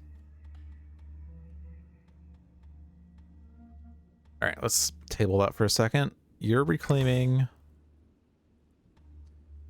5 energy. If you play sea monsters, which is possible, but we probably need to defend instead.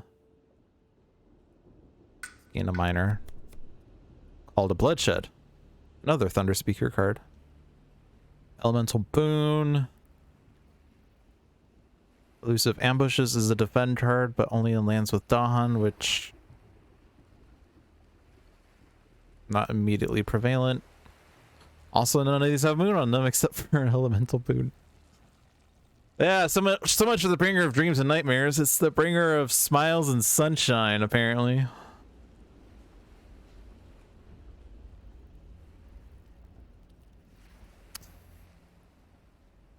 And then, yeah, so what's happening with D4? Because your Aegis isn't good enough. You are getting an any, but your things aren't fast.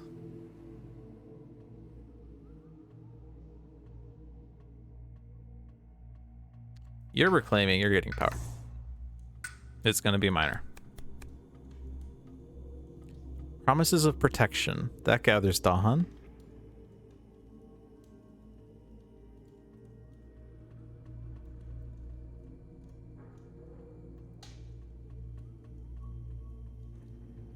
Now you want an aspect for bringer of smiles and sunshine.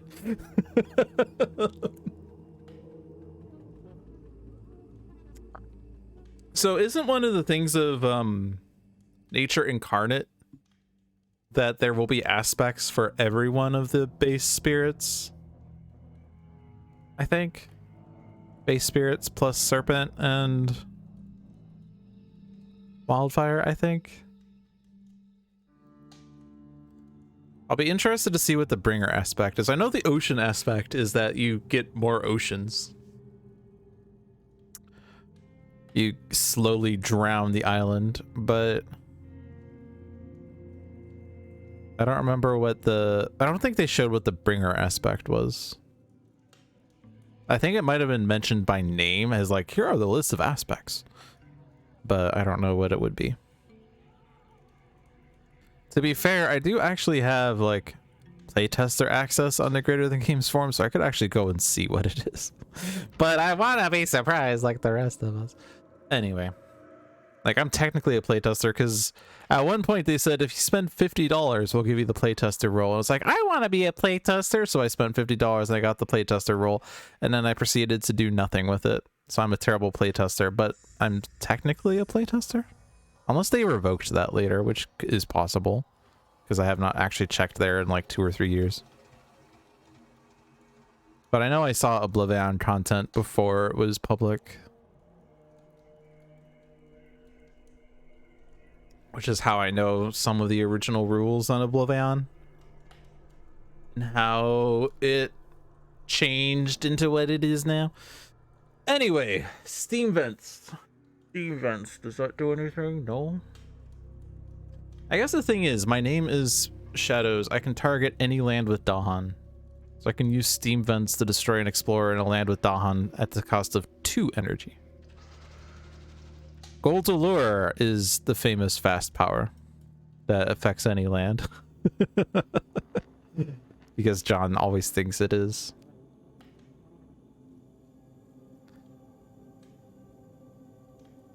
Promises of protection. I really want to use that.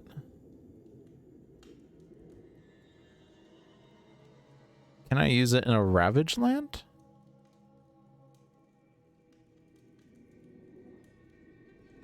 Like the goal is to get Thunder Speaker into C2. Or something.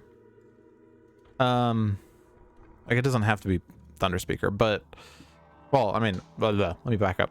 The goal is to put a Strife on the city in C2, but what if I can get Dahan in there and they kill things? The problem is they're doing 7 damage in here. The Dahan with +2 health is 8 health worth of Dahan, but 7 damage kills a Dahan, leaves 1 left over. That's not enough to kill the city, and then they build there anyway, so it's not good enough. If I did Strife the city, though, it would still blight, but the Dahan wouldn't die, and then they would also not kill everything, but it would kill the city. What was the fear card again? Remove an explorer town from a land with beasts, disease, or 2 Dahan. Okay. So, like, for instance, that stops C3. That stops B1. I mean, B3. So let me use a different symbol here. I'm going to do this symbol. This is usually like... Actually, no, let's use this one.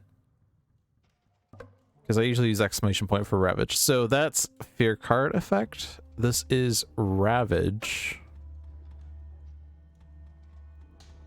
This is Fear Card effect. Because this says land with beasts. Land with disease is not actually helpful. And this also says towns, so we could remove a town from D3 so they don't build a city there, but we'll see. If I were to put, yeah, if I do Promises of Protection into C1, like I'm not doing this for the extra health really, but I'm doing it to get Thunder Speaker into C1.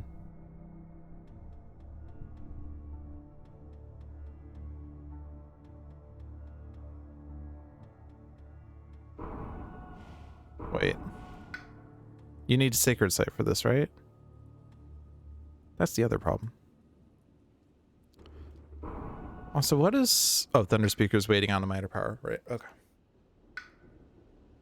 Okay, so the problem is I need to... it's not just moving Thunder Speaker, but also getting Thunder Speaker Sacred Site at range 1. But I guess we do that if I get the Gather fast. I'd have to move 2 Dahan out of A4 into something. Let's also not forget we don't actually have the flame marker here yet, and that's because I forgot to put these markers down. Those are the last two we would need to consider. We don't have to put them, we can spend energy instead, but bear in mind that we have to spend energy. But if we can kill everything in C2, that would be great, of course. Bringer of Sunshine and Burning. Fear the Sunburn. I'm walking on sunshine. Ah.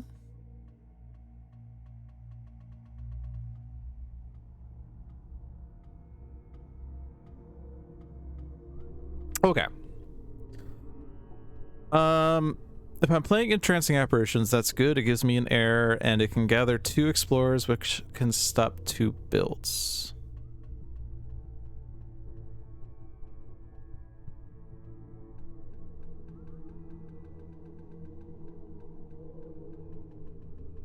So I can gather into C6, which is great. It's a Sands Ravage, and it stops 2 builds. I'll put check marks for those because that's not... It's kind of Ravage. A2 is not immediately solved. Or even remotely solved, for that matter. Alright, so the other thing... So, alright, going back to D4 here. D7, I'm trying to think if I can defend. I don't know if I can. D2, we're the closest to solving. D4, I would like to stop one of the blights if possible. I don't need to stop both. But currently, if I were to just Aegis, it would not be enough. It's 5, 8, 9 damage. Aegis is -3, so it's 6 damage. So that would double plate.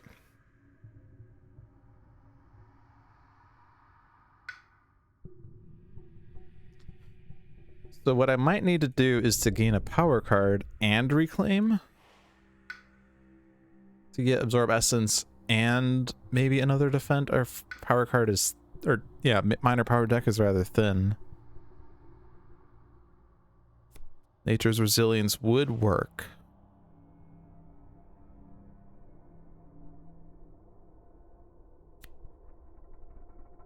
It is Sands Ravage, so Drift Down would work.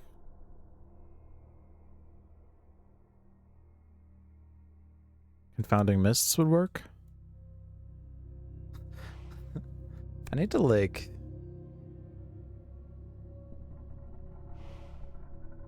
I'm half tempted to put in like a feature request on this because every time I right click on a card to pull it up so I can read it, without moving the mouse, I keep like, okay, so like I'm tempted to like click something and then click it again to dismiss it, but in game I just zoom in, which of course like you want to be able to zoom in if you need to like read text, like if you need to see that you need to be able to zoom in, but I keep doing this thing where I click on something and then click again to dismiss it, but that's not how it works. That's not how any of this works.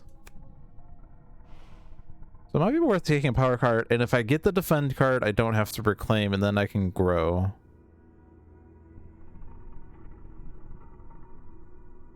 The problem is if I grow, I'm playing Renewing Rain, but I'm not going to have the Sacred Site anymore, even if I do get the defend 6.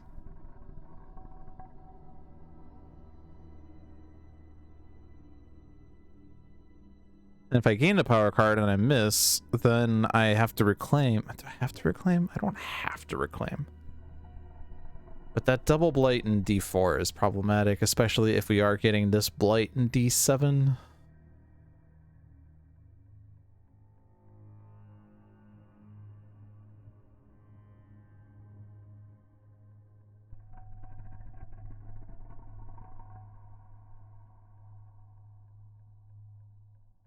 I can throw as much fear as I can into D7, but like we have Dread Apparitions.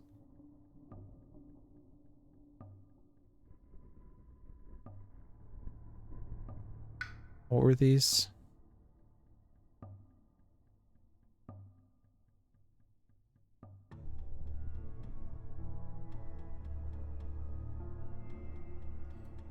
We also potentially have this Darkness Swallows to gather and explore. I'm not sure if that's helpful. It could gather this explorer. I don't know. There's so many things I have to consider here, and I have to play cards to see where I'm at, but I'm also waiting to make decisions until I figure out what Serpent is doing. If I can get Dahan into D7, Elusive Ambushes is great for D7, but I don't have a means of getting Dahan into D7 right now.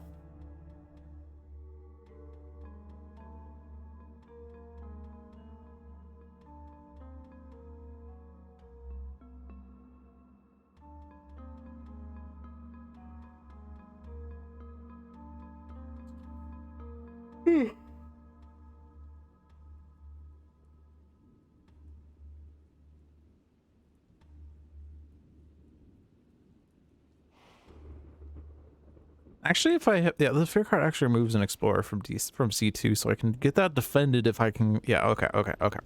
And also, Serpent has to actually not right. Serpent has to play Gift of Flowing Power, so that Thunder Speaker can do the things fast. So actually, this is a reclaim on Serpent, and then D4 is just a lost cause, is what it is.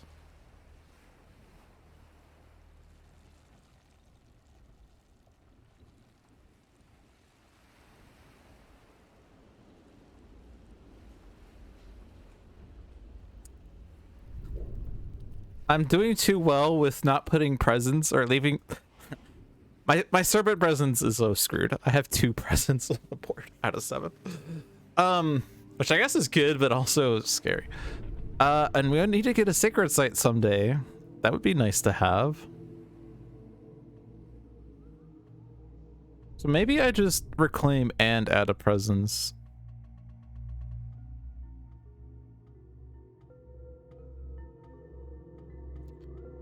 I can use this to remove one of the blights from D4, but I don't know. If I were to do Aegis, would that help with D7 if I were to move this presence over to like D5?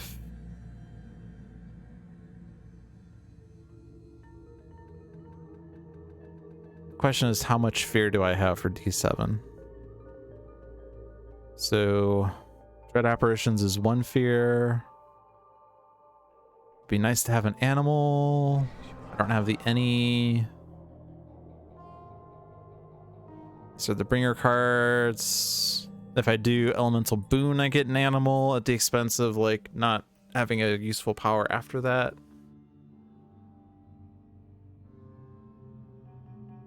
Teeming Rivers requires a Sacred Site, so I don't want to play that. Call to Bloodshed. There's not really a useful target for that.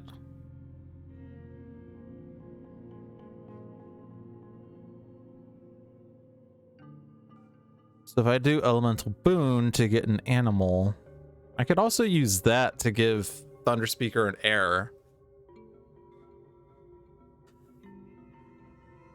Or I could use this to give Thunder Speaker an air. In which case, Serpent doesn't have to reclaim and we're back to ground zero. No! Damn it! Oh no!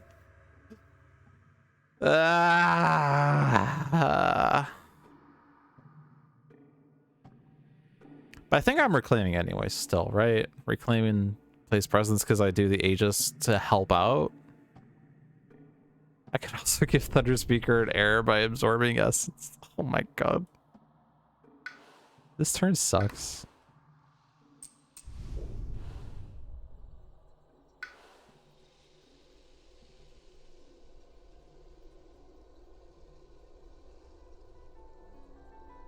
And I'm gonna have to grow into one of these lands, I'm sure. There's so many lands with beasts that I want to do things in, but I don't have enough actions. Especially if my plan was to maybe remove an explorer from here, but maybe I don't do that and I remove the town from D3 so that there's less happening in there.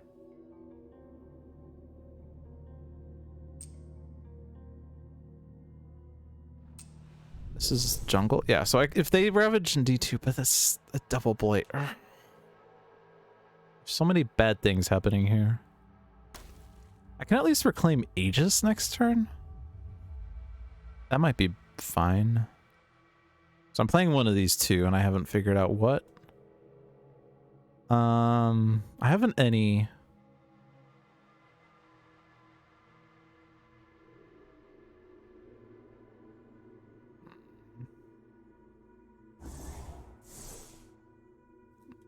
And then we have this decision to worry about. Yay!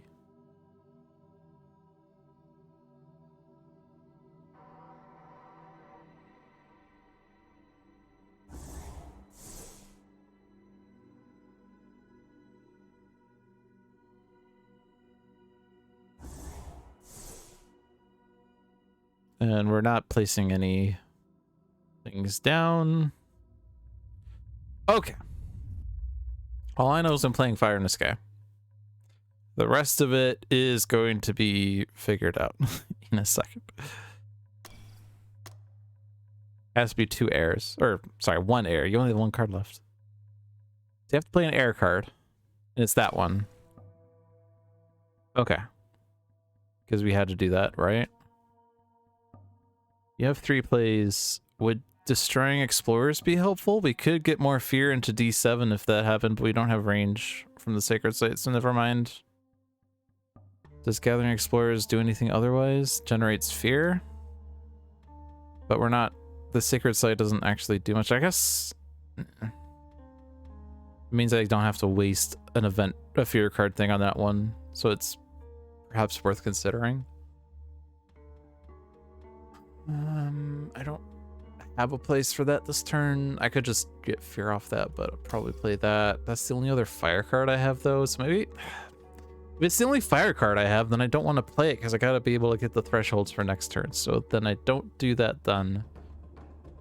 I do play a moon. I don't have to play that.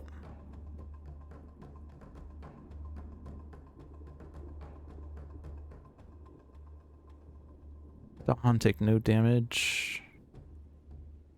There's no land for that either. I'm gonna hit that button. I don't know.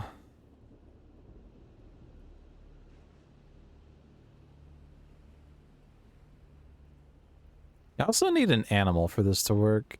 So I guess you have to be elemental boonded. So air, animal, sun, so you can kill towns.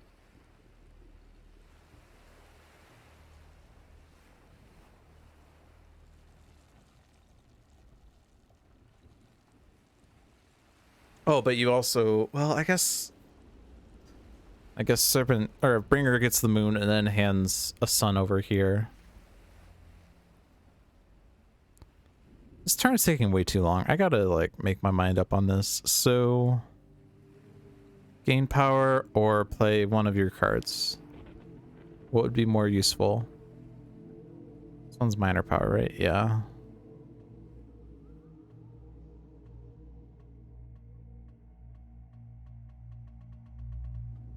I guess it's another shot at a defend. Give it to Bringer.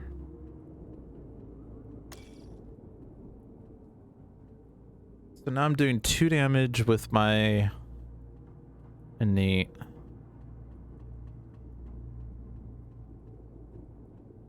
Still have 1 card left over. I'm just gonna play that for fear because Dread Apparition's right. Okay. So how much defend do we actually have here right now?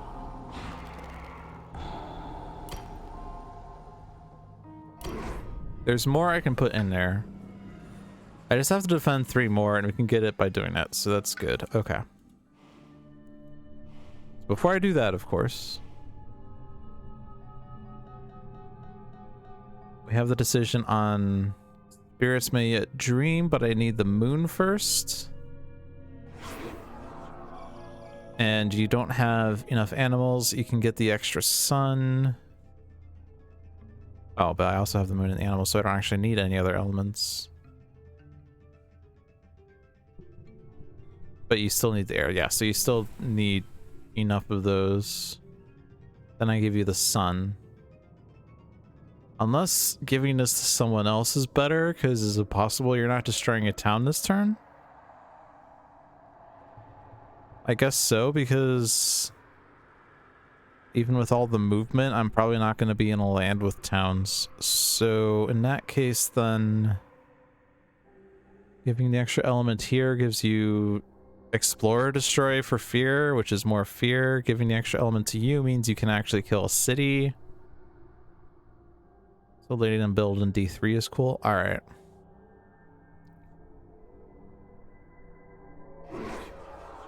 Next fear card, each player adds strife to a town. For the rest of the turn, invaders have -1 health per strife. Okay.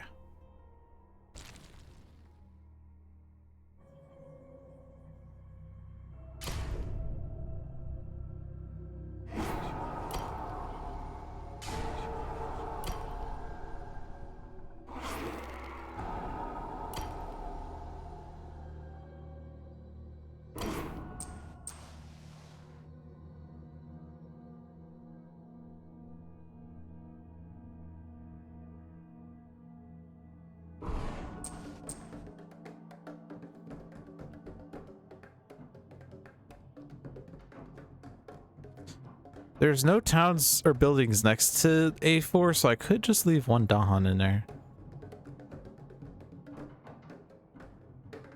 Unless they get the event card that says invaders explore at range +1. But I need to get the sacred site in C1 for Fire in the Sky to work.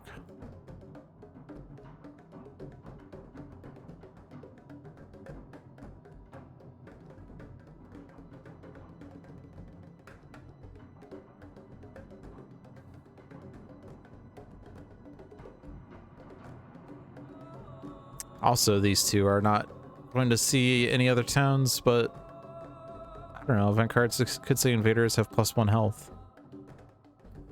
I'm gonna do that. Oh no, they're not building, because that's, but they're building A2. Never mind. All right, so, oh, this is only push 1. Oh shit.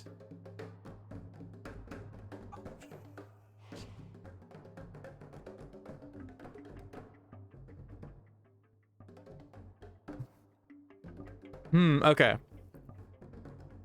I miscalculated.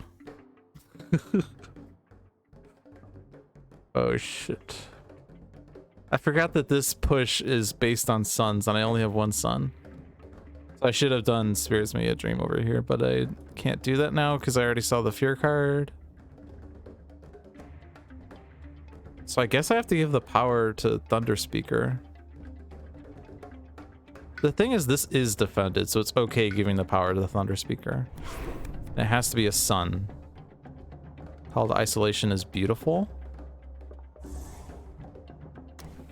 It is everything I've wanted in life.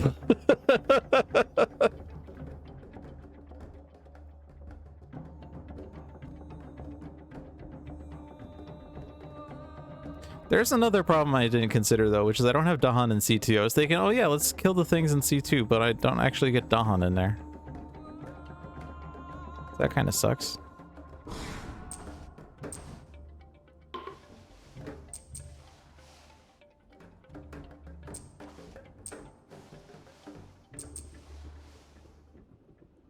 I can get one Dahan in there, but it doesn't work.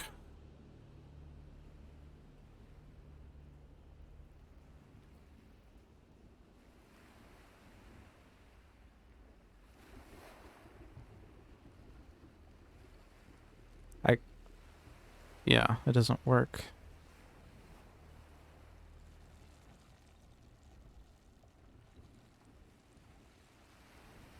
I can do favors called Do to get Dahan into C2 into slow phase, and then Furious kills the town in there at least. I do have to gather that Explorer out. Stop the Blight. Unless I want to waste the Fear card action on that.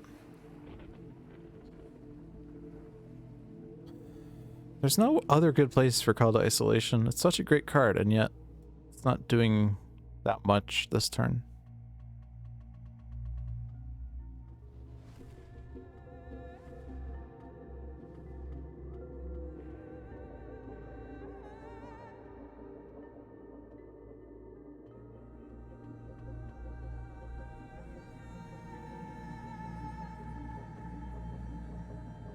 I could push a town into D7, but that's a really bad place to be because that will convert 25% of the time. If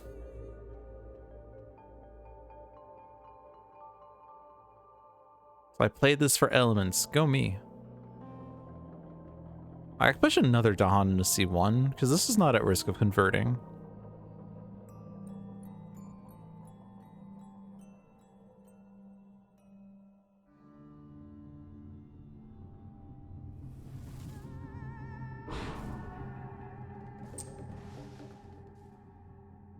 I get out of that land, but yeah, if they do blight that somehow, then I do lose a presence in C1, but not 2 presence or 3 presence, because like I don't know.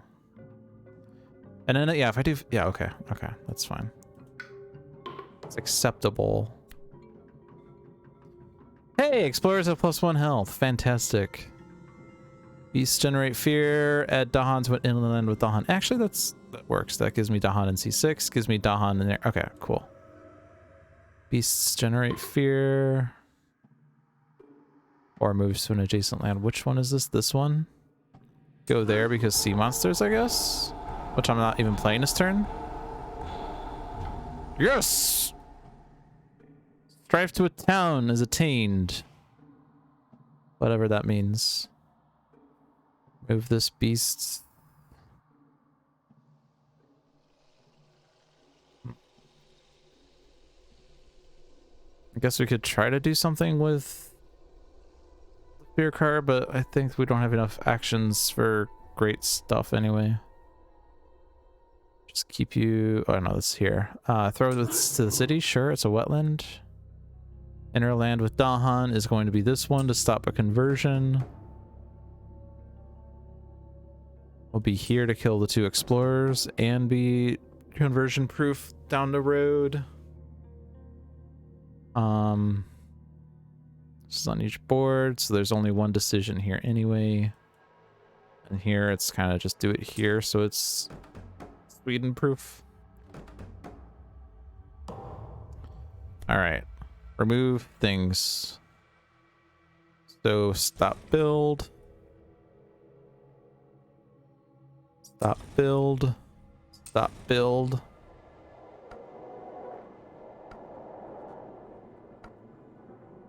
Could remove the town from D3 so that they don't build a city, but we could also kill the city and push the town out with Serpent. So I'm inclined to leave that there. This land is kind of trash. This land is kind of trash. That's solved by the Ravage. Removing this inner town is actually not bad.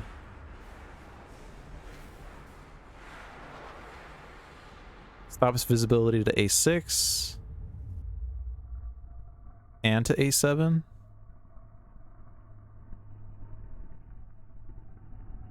Sure. Strive to a town, -1 health per strife.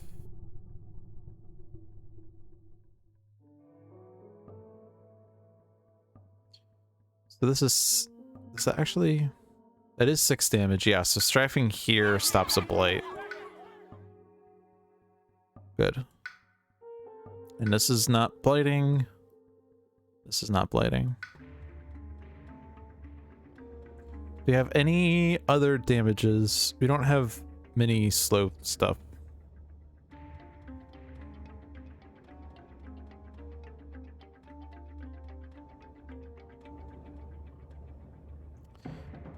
There's a lot happening in D2, and I don't think we have anything to deal with D2, but that's just what it's gonna be. We're not blighting the island this turn, that's good.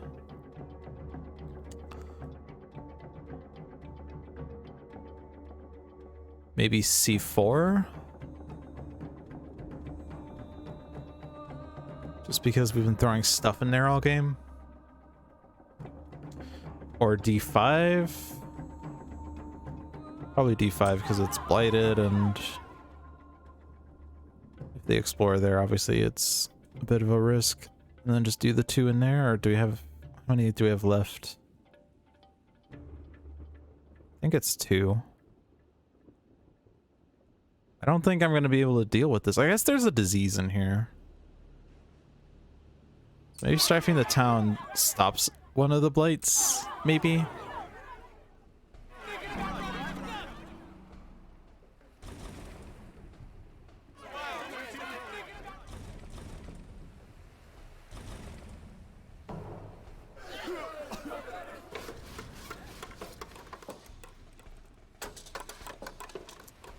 B2, huh? Hey, it's Sans.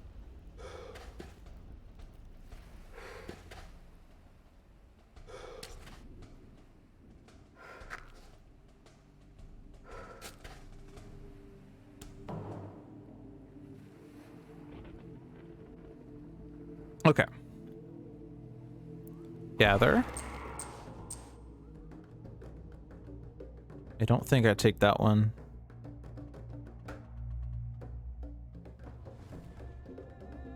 Unless it's enough Dahan to kill everything in C2. 3, 5, 6, 7. But I'm also going to kill a town. I'm just assuming I'm going to have C2 defended.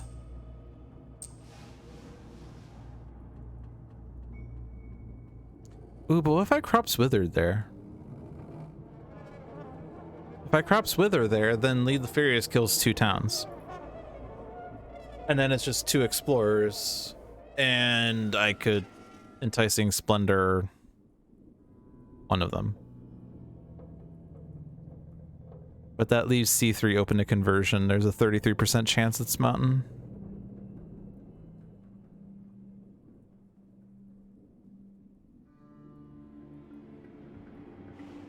Might be okay.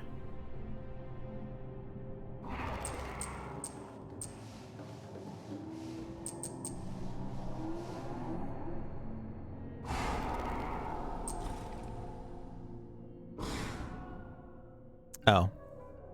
I don't have the ritual there. I guess I could do it this turn, or this coming up turn, but I have to spend the energy, and it's definitely worth killing 2 towns. And I can get +4 energy next turn to make up for part of that cost. And when I put the flame marker there, it will kill the 2 explorers, so I don't have to defend it. If I left 3 Dahan in there, it wouldn't be enough, right? Because I'd only kill 1 town. There'd be a town and 2 explorers. I guess it would be defended pending the event.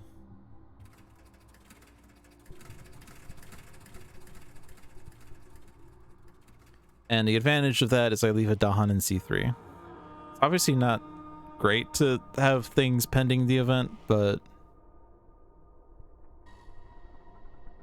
also Dahan are not outnumbering invaders, so we're not getting fear in any case. 4 does not beat 4.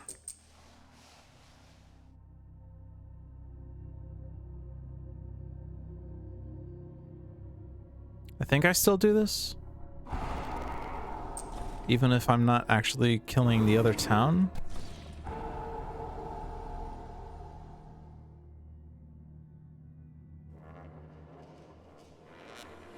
Because, yeah, with the flame marker, I would still need, stuff. What that is. Okay. This decision's easy, I think. You're not in the sands.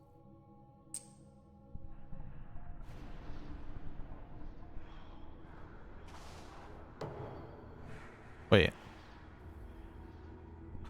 There's no flame marker here. I can't deal the damage. And I don't have the energy either. Oh, that's bad. I can do it here instead. It's not great because I was planning on doing it in D3, but like killing a city, come on. Come on. And then is B2 just super blight city? I'm sure as hell not putting it inland. Whatever. Whatever. How many blight are we getting this turn? Like 1 million? It's not that bad though.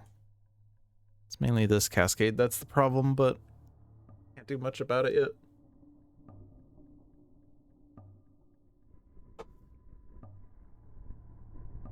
So let's not forget that these are the last 2 flame markers we needed to consider, and that lack of flame marker is what really hurt D3. Eventually Serpent's gonna be awakened and I'm not gonna care about energy costs anymore, but we're not there yet.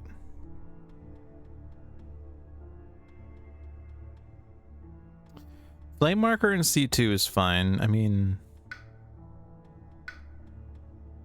this land's blighting anyway, but at least it's a flame marker and that means I can deal damage in neighboring lands.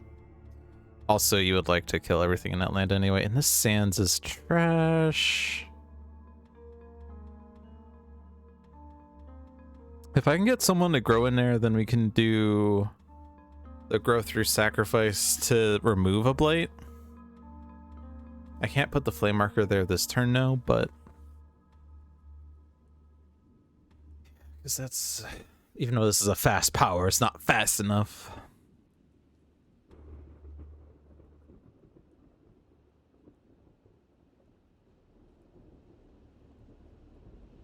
And then A2. How do I solve A2? Gather a town? Oh, but I'm not even in A4 anymore. That makes that slightly harder.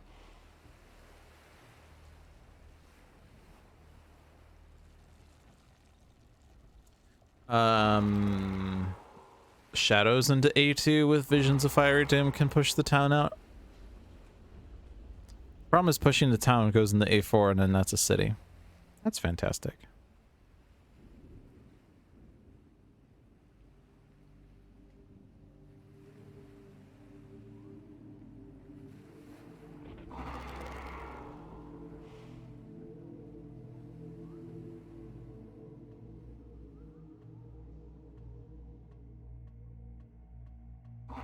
I can gain a power card, make this a sacred site, promises a protection to hit A2. Maybe find a defend. But as long as there's Dahan in there, range doesn't matter.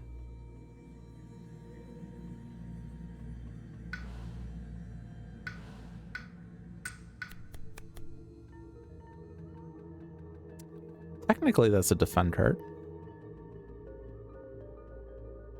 Technically. +3 range for targeting coastal lands.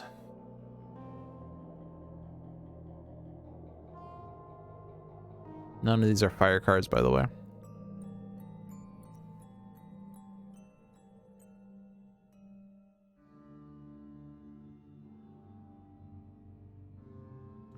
How about a slow power fast? Is that going to help? How about a fast power slow?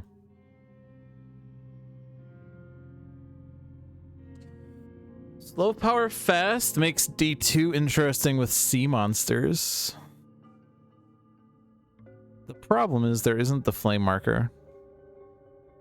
So shadows would have to spend energy. But if we gain 2 energy and take this, it's 2, 6, 8, 3. The problem is it generates millions of fear, but doesn't actually solve the ravage.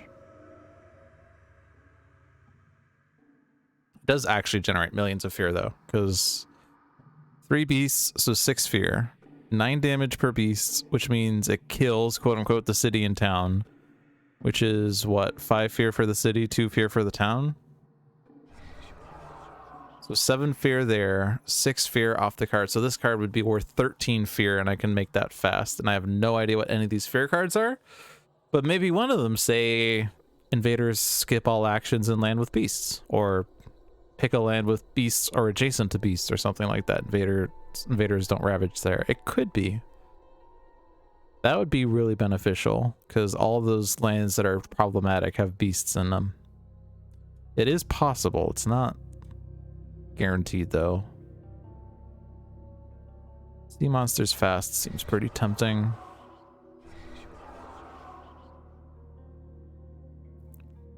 If I'm playing sea monsters fast, what is my other power? We do have Dreams of the Dahan. Gathering Dahan into D2 and then hitting it with Concealing Shadows. Well, again, the problem is we'd have to spend energy to deal damage there, but with Dahan retaliations, anyone can spend the energy.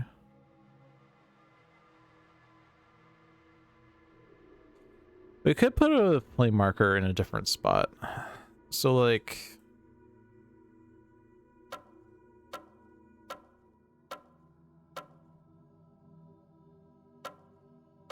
Just trying to see. That's the best. Like, this spot here hits every other of those lands. Neighboring it with just one flame marker. Putting a flame marker somewhere else means I don't hit every land. That's the problem.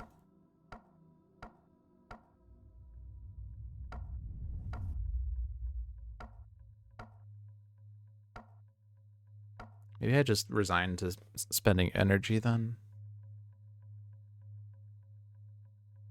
I mean, I guess the other thing is that, like, unless they explore jungles, B8 and D6 aren't doing anything.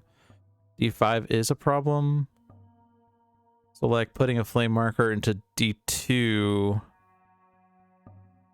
Well, I guess D2 or D3. D2 misses B6, D3 misses D5.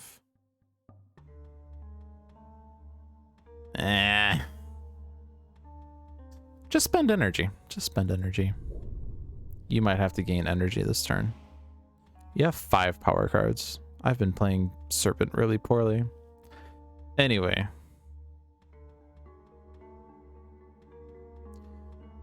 Does Aegis work?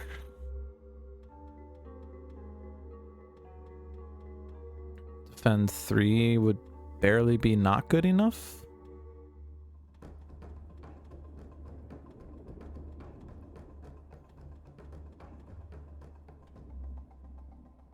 But drift down, if there is a Dahan in there, would hit the land.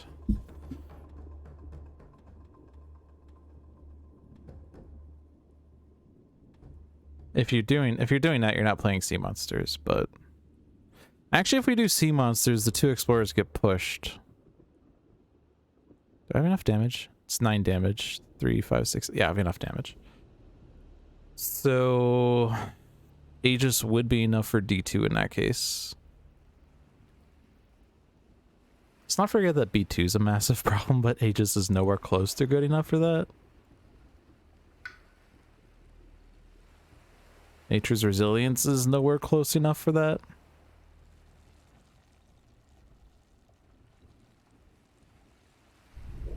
You do have a reclaim one, so I don't have to reclaim all.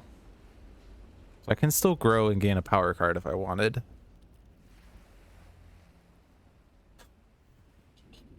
I think Drift Down will work, but... let's do this.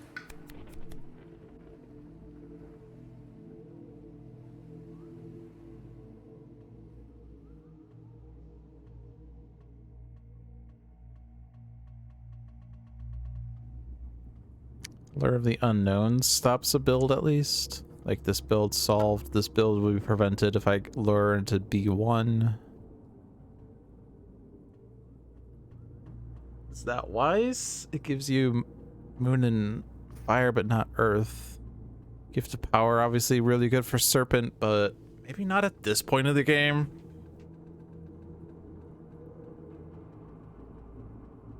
Push and explore Mountain Jungle, add Wilds. Requires Sacred Site though.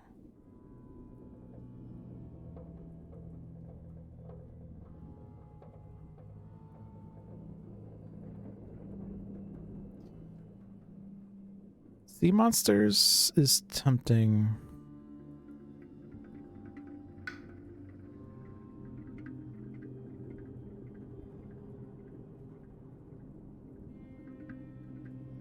Yeah, the problem with sea monsters is I have to play sky stretches in order to solve D2.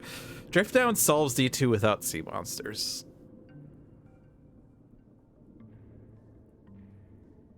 We haven't played Steer Presence yet, right? This is Presence at range 1.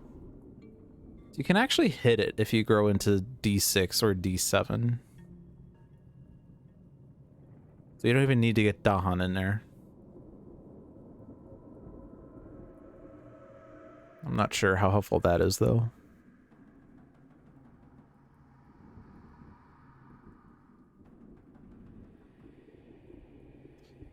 The other thing about sea monsters is I have to spend even more energy to actually use it.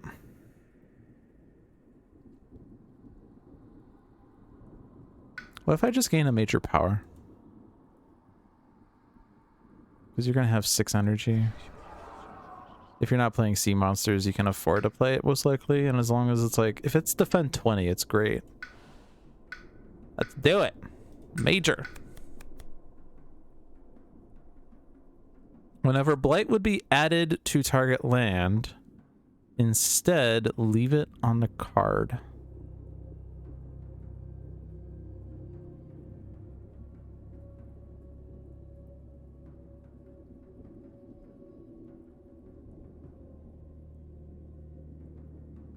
Also manifest. That would be all 6 of my energy.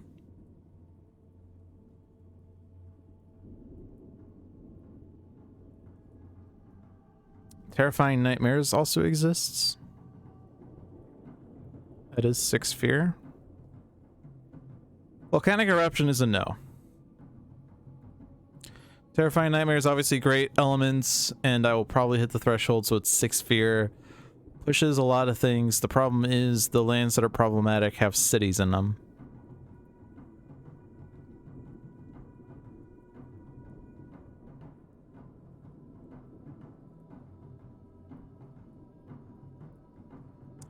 On the other hand, if I do it in like D3, then we stop the double plate. Manifest Incarnation is also interesting. That would be rich in D7. And it removes, which means it bypasses the bringer rule. Invaders in target land ravage, except they don't actually deal damage, I think. Because your power cards never cause damage. And when your powers would destroy invaders, they generate fear instead, but this damage can't happen, right? Because, like, they're obviously building a town in here, and I can remove an explorer, city, town. I pointed at all the wrong things. Is that explorer, city, town? I was like, explore this right here is an explorer, by the way.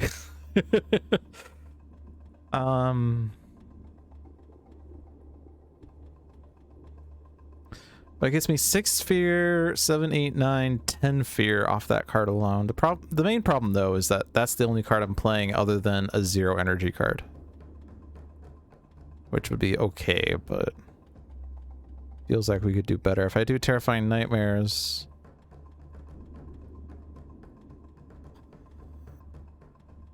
I don't know if there's really a great place for it. Like, if I'm doing Aegis and D3, pushing the 2 Explorers out of D2 is okay.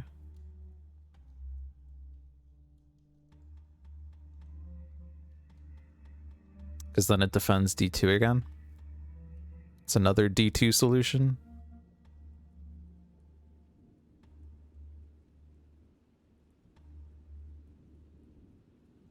In any case, those are all the powers. So we can start making decisions on, like, Thunder Speaker now. You're definitely doing that because we spent the energy. You're going to do the thing there. Forget a fire card. Oh, gosh. The problem is the fire cards I don't want to forget. We definitely got to get you to 3-card play soon. It's about high time that we got you to the 3 cards. Presence at range 1 isn't really great. You're too far away from, like, everything.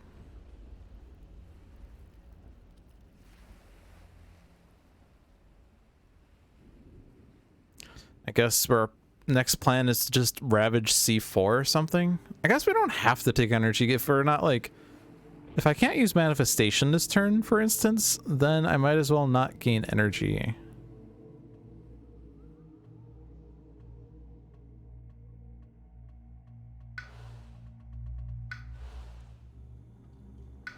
Like if I do this growth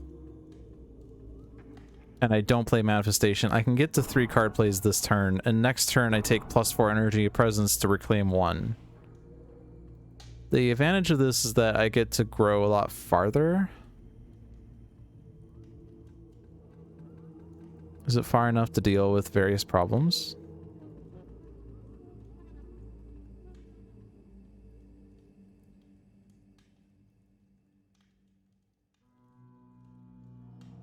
You're not going to be able to defend any of those lands because they don't have Dahan in them, but save wards a warning for next turn to deal with the Sands Ravage, I guess. It doesn't give you the animal, though.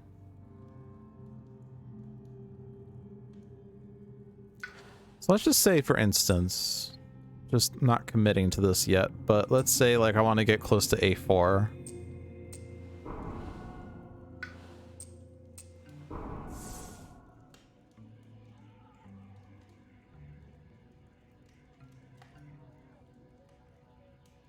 Main problem is Enticing Splendor doesn't really work for stopping the A4 build. If I play this and like this, I spent 0 energy this turn, but I have the threshold on growth through sacrifice. Not sure what that does, but it seems cool. So if someone grows into D4, we can get a sacred site there for someone. And Serpent, we've been talking about how Serpent has like not very many presents. We can get 2 Serpent presents this turn, but the problem is actually you can't grow into there, right? Because it's blighted. And Shadows grow in there. We've clicked the power card one, so you don't have range there. So, and then also Shadows doesn't. Great. No one has range or ability to place presence in D4, so that's great.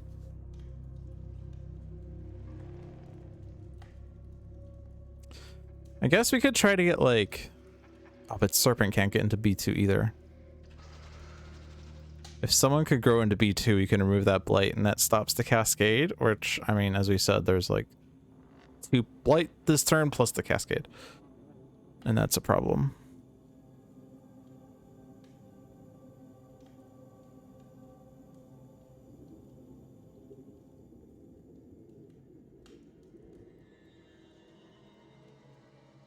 I'm just gonna click Lure of the Unknown because I see that solves B5 at least. I'm gonna click this one because that solves D2. Click Terrifying Nightmares because that just seems better.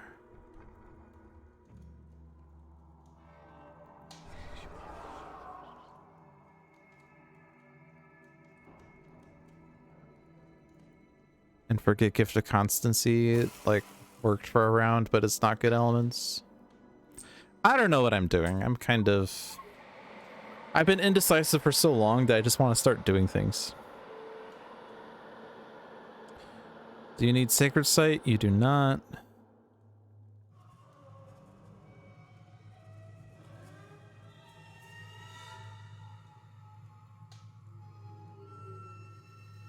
Can't put you in any other sands. I can put you in C6, but that's not helpful. Put you in C4. Sure.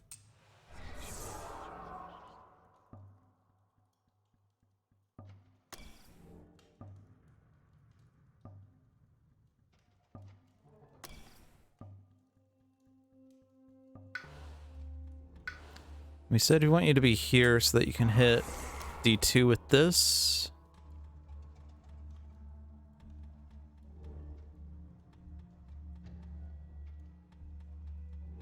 Sure would be nice if I could do... Oh wait, that's not the power I thought it was. Never mind.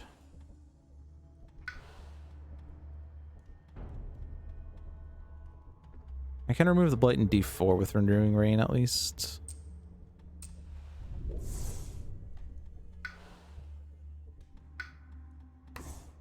Let's see, Aegis, Renewing Rain. Oh, I'm not gonna have the Sacred Site. Or can I? If I do Terrifying Nightmares in D3, then we have the Sacred Site. Or then we have the Defend in D3. Okay, that stops. That stops things. Okay. So let's fix that then. You need to be range 1 of D3. The only way to do that is with D2.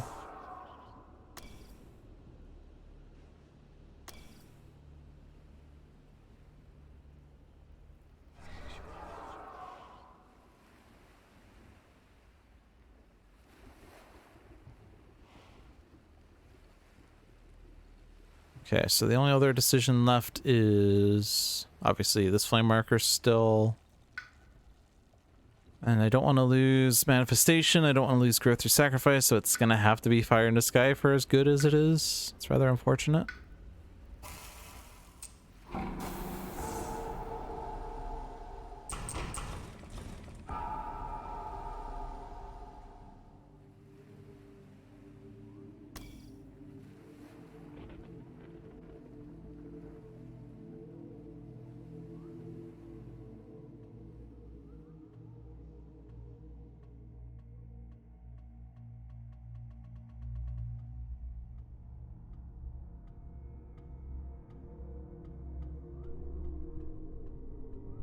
Does Gathering Explorer do anything?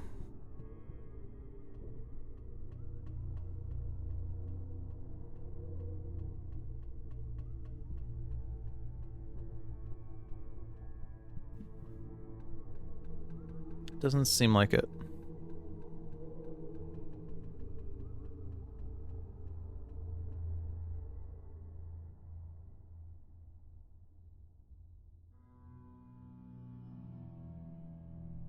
I guess I didn't play Lure of the Unknown, so I could gather an Explorer from B5 into B1 to stop that build.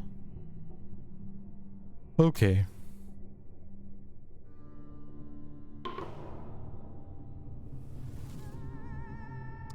And target myself with this for more fear, or is there anyone else that would be more beneficial on? I could make stuff fast, but the main problem is I don't have a reason for Furies to be fast. I could have gained a moon over here instead of playing Concealing Shadows, I suppose, but I would rather get more fear. I can get you the threshold for adding a presence at range 1. I don't think that's actually necessary. I mean, presence is presence, but like I could put myself in D4.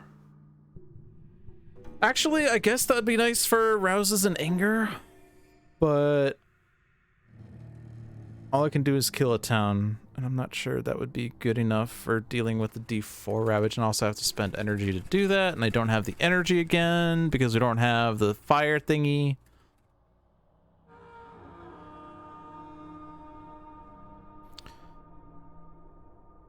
So let's just give myself the moon. Each player may push up to 3 explorers' towns from an inland land. Okay. We're definitely getting it because Terrifying Nightmares gets it. So that means that we can stop the build in B5 more easily.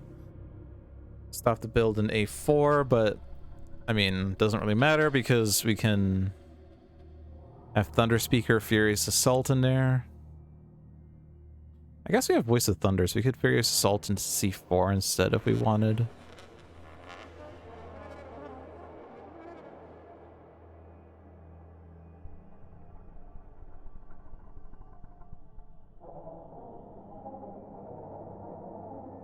I have Enticing Splendor, and I don't really know why. I guess because it was cheap.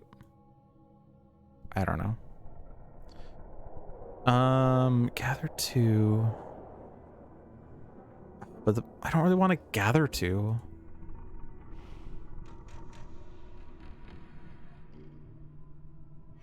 Main problem with that is that it opens D1 to conversion.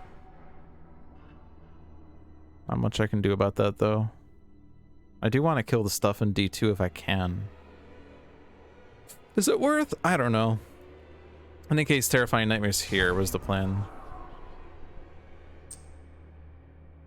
Keep them out of the sand, keep them out of the jungle, keep them out of the coast, so they go there. And then I do Aegis here. Now we're down to... Oh, because that's 5 damage. Oh.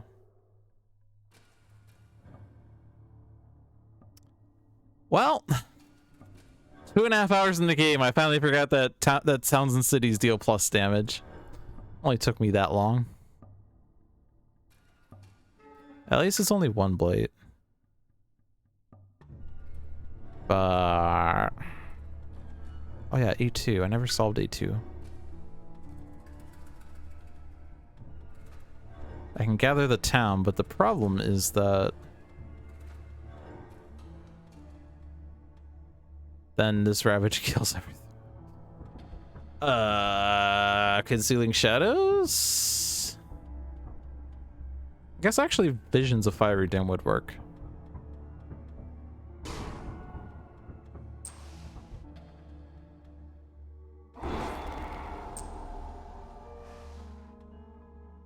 That doesn't seem like a good place for that.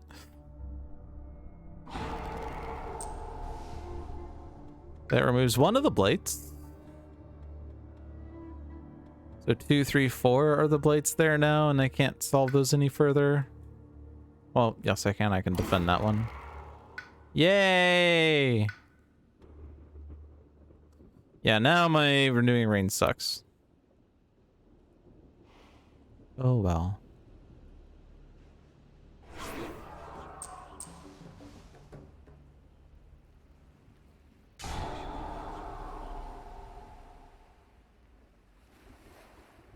I guess I could still give Serpent the presence without the blight removal.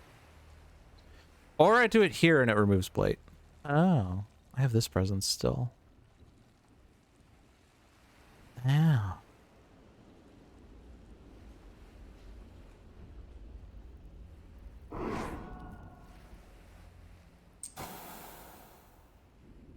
Oh, that was the wrong spirit.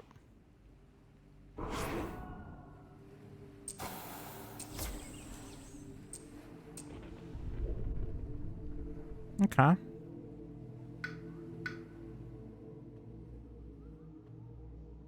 Don't think I want to spend the energy to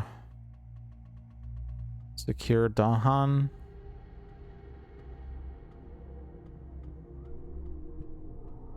Honestly, I just don't want to spend that energy.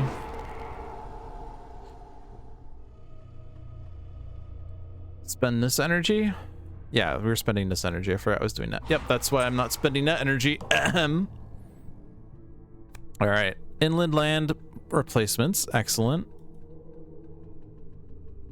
I'm not sure if that screws things up. Invaders do not ravage in lands with disease or strife. So they're not ravaging there, which is great since we put Dahan in there. So now this land's still at risk of conversion. Fantastic. Actually, I think it always was. Kind of screwed up. I can make it ravage by pushing a town from that land, so actually that's fine. That's fine. First we replace Inland Explorers, which kind of sucks.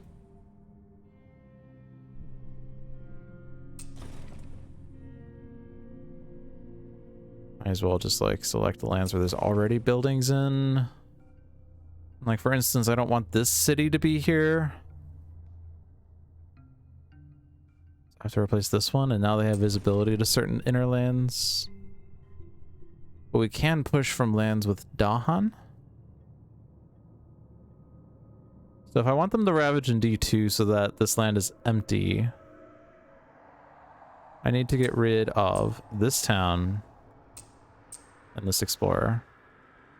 And now that's defended, and the 2 Dahan kill everything, and then that's not at risk of Sweden. Wetlands is still bad for D1, but I can't do anything about that. We can stop the build in A4, but now it doesn't really matter because all those lands are visible. And we have a Furious Assault that we were planning on using. I guess we could stop that build and then use Voice of Thunder to push. But it'd be nice if you were pushing into a land where there's, like, a Sands Ravage, which you're not. In any case, there's not really many options. That's fine, that's fine, that's fine. So it's just these two. This is ravaging, this is building, and I probably just stop the build then.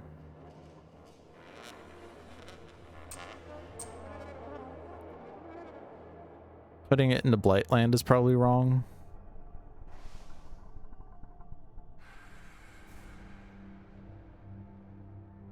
Oh, and there's still one choice left over? I could have daisy chained, I guess. Not really anywhere to daisy chain to, though. I think at this point I skip.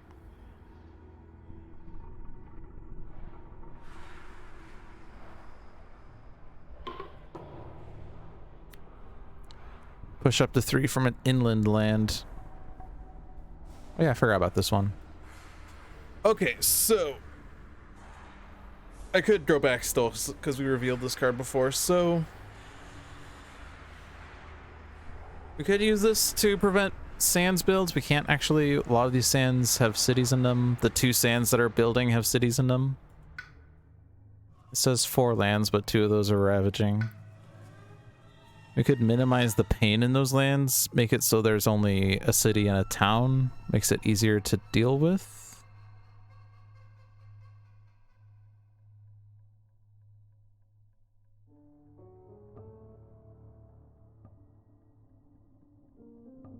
Could also try to restrict some of this inland visibility, push this, but this would either build or blight. Like if I want to prevent A8 visibility, you don't go into A6 or A7 or A6, you go into A8. I guess we could daisy chain and spend actions that way.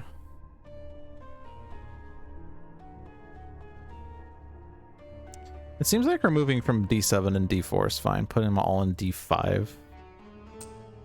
Like, yeah, it's one big problematic land, but usually one big problematic land is better than 15 smaller but still problematic lands. And I guess I could do this. Get it out of the blighted land. Get rid of all the crap that's over on board A. There's no Dahan risks other than D1, but I can't stop that with this. So we just have to hope they don't explore wetlands.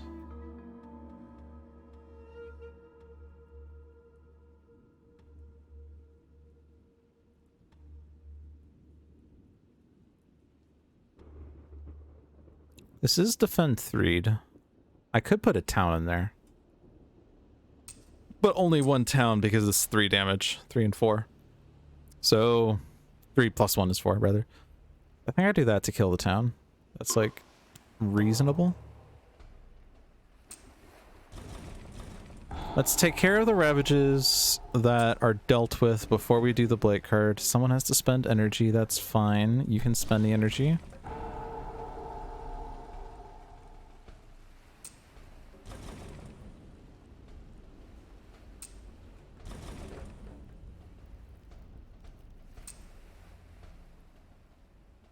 Okay, so those ravages are done. It's just these 2.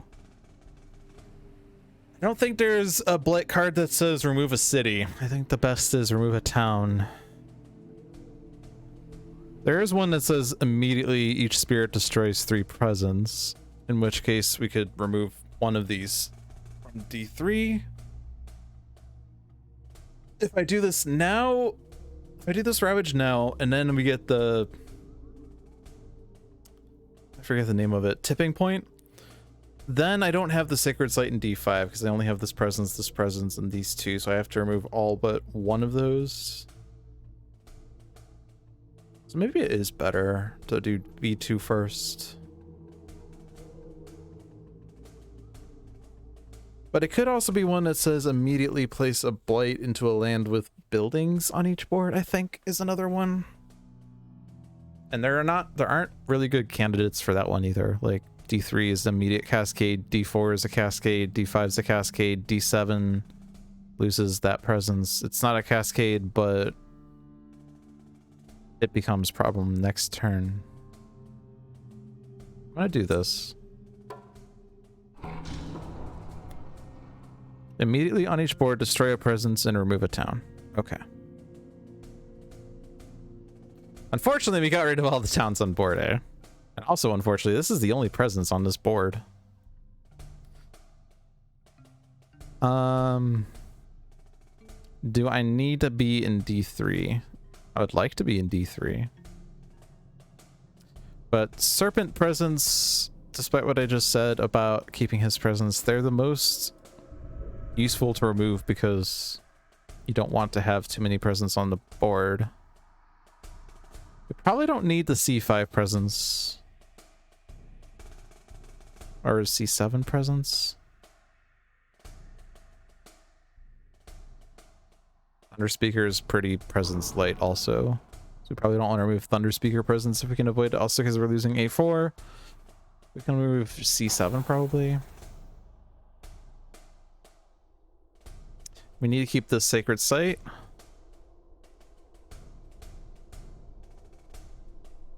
Probably don't need D2. I just put that this turn. Let's remove D1. I just said I want to keep the Serpent presence, but I'm removing this one, right? That's the only other presence on this board too. Oh my gosh. There's no... The south is too warm for these spirits, I guess. Alright, removing a town on each board.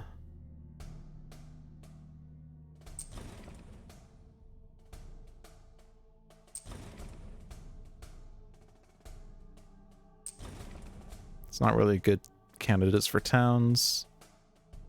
They're not exploring sands for a while, so we can safely cascade into B3. Alright, we have 10 blight left on the card. It's quite a bit of blight. Oh good, they did wetlands. D1 Dahan, go bye-bye.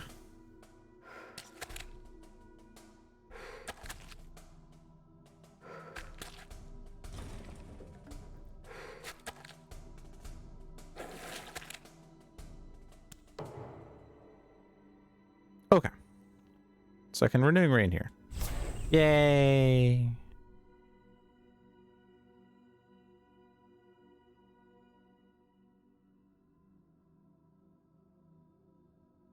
I have one any. Seems like the best I would do is gain a moon to get 2 fear and push a town, whatever that does. They're going wetlands. Not since I lost this presence, I can't voice a thunder into C8. I can just do it out of C2. It's kind of annoying. Especially because these are my cards next turn unless I reclaim. And that's not really good cards for next turn.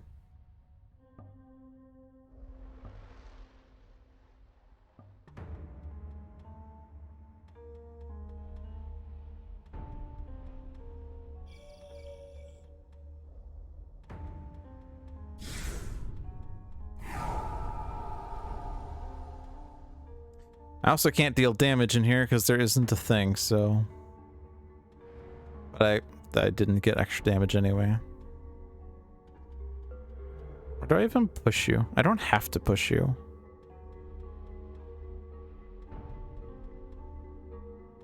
Kind of want to leave those centralized.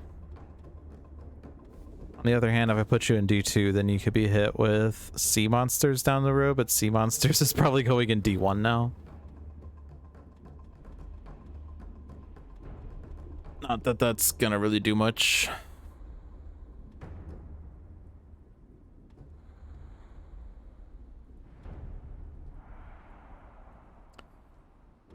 Coastal's better.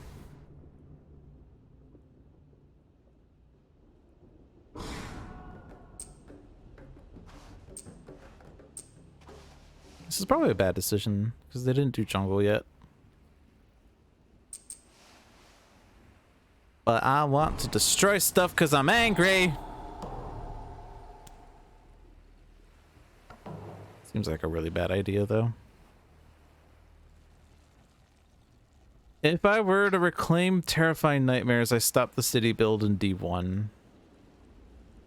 But, you know, we still have that Sands Ravage to deal with, and... if I absorb Essence and Elemental Aegis, then the cities would be defended. I just have to get rid of the towns. You're reclaiming. Minor? We're reshuffling.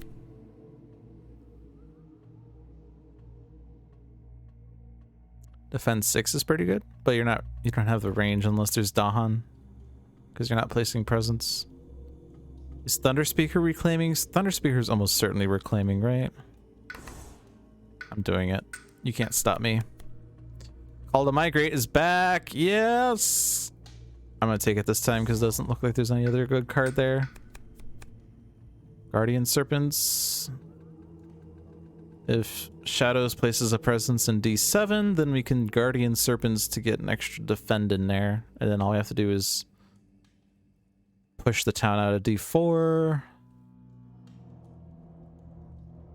So how do we push the town out of D4? You have range 1 town push, right? I thought you did. Maybe because I've used Visions of Fiery Doom at range 1. I need Dahan and D4 for that. I guess you have Lure of the Unknown, but there isn't really... I guess you can go into D6 with Lure of the Unknown. Yeah, that would work. But you're not playing that because you're absorbing Essence and Aegising. So no, you don't.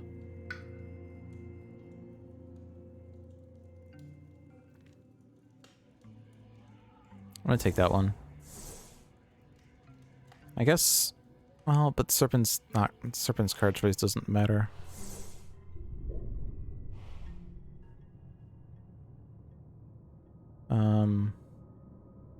What happened to Serpent's growth track?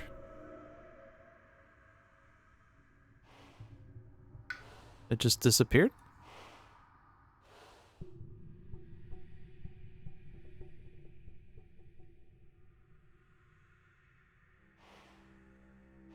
Do we not believe in Serpent? Oh, that was Serpent's growth. Okay, I thought that was Thunder Speakers, but that's because I moved it so far over.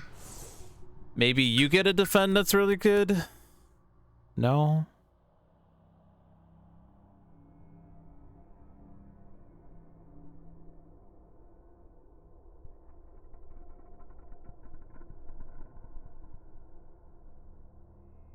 What card would you even take here? A fire card? Take Spur.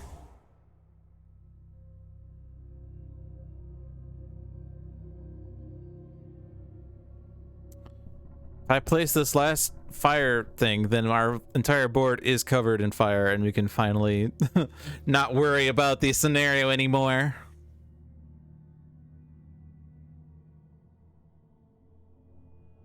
I think Bringer just reclaims 1. Because it serves 2 purposes. It places the sacred site there, and it gets me back Terrifying Nightmares. In which case I'm not doing sea monsters, but Terrifying Nightmares solves D1.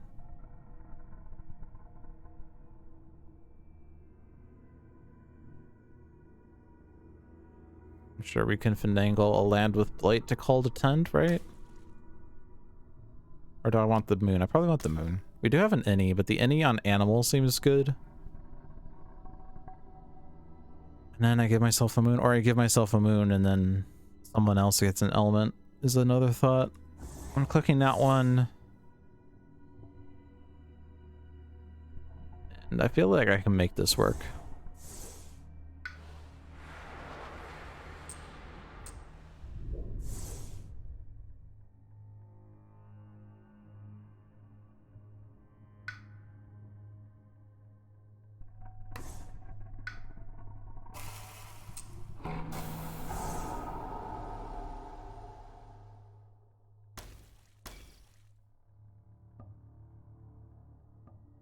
Okay. We are now covered in fire. Yay! Mission accomplished. Now we just need to not lose.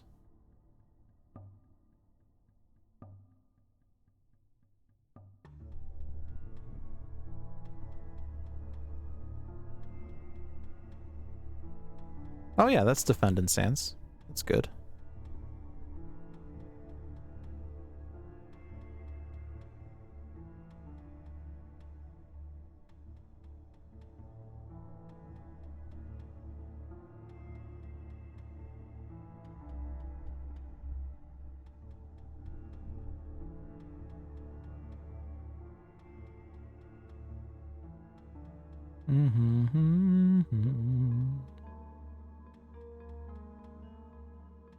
Sure, it'd be nice if I had the ability to do things. I guess, okay, Vision's Fire Doom stops the city in C8. I just noticed. One more moon and I can stop the build in C5. Or I have Delusions of Danger it. Actually, that works in A5 too. Okay. Stops the build there. Thing is, I have to find a way of getting rid of the town in D4. We are 21 fear away from no city victory, which is great when there's millions of cities. Call to isolation. No, I can't do that to deal with the problem I just introduced in C4 because I guess I could use that to... Oh, but I don't want to push Dahan. The alternative is gather 2 Dahan into C4. Yeah, that seems fine. I'll gather those 2. Whatever. Alright, what next? Can I find a place to remove a blight? That would make sense. Surely I can. The problem is Thunder Speaker has like 2 presents on the board right now. Yeah. Thunder Speaker has 2 presents on the board right now. That seems bad.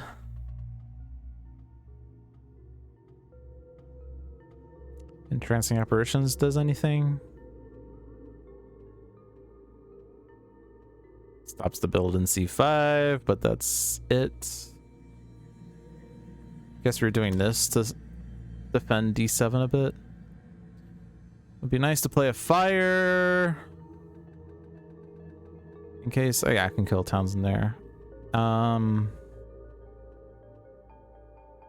I can just give myself the presence, but then I'm not removing blight. But I mean, like...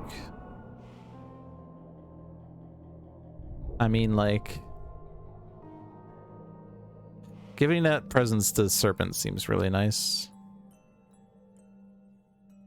I'm gonna do it. I can give... Oh no, I can only give Serpent 1 presence. It'd be nice if he can get to the any, but he can't. I guess if I give him the any plant and then I give them extra presence, or yeah, if I give myself the moon here, but then I use Spirits May Yet Dream to give you a plant, then you get to place another presence down. And then you get to the any, at which point you don't need the any, but then you have it. You almost get the major power, but you would have the elements for it, but you've already used the power this turn, so you can't actually do it. Can you? I don't think it works that way.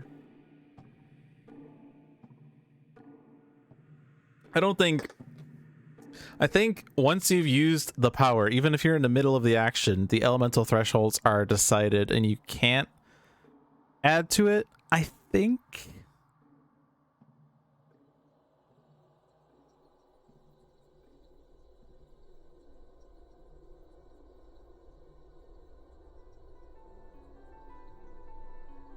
Anyway, where are we? Trying to figure out the last Thunder Speaker card.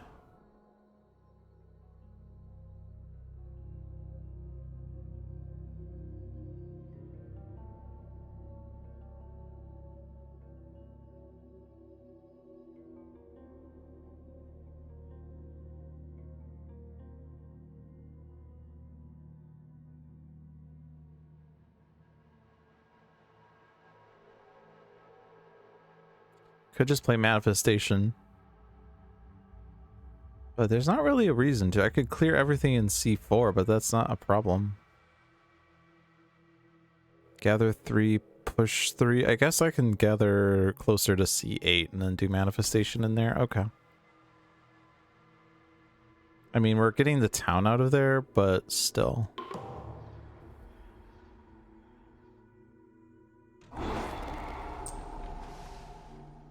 Before I do things.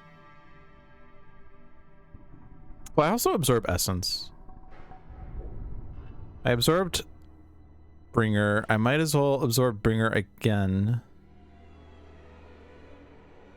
That way he gives himself every element he needs, and then he can still give the bonus element to Serpent, and then I give myself a plant, and then we both get to place presence down. Nice. I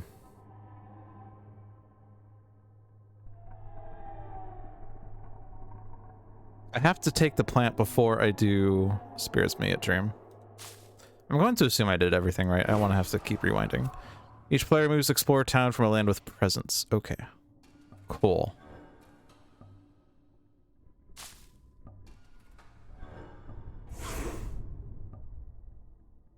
You don't need Sacred Site?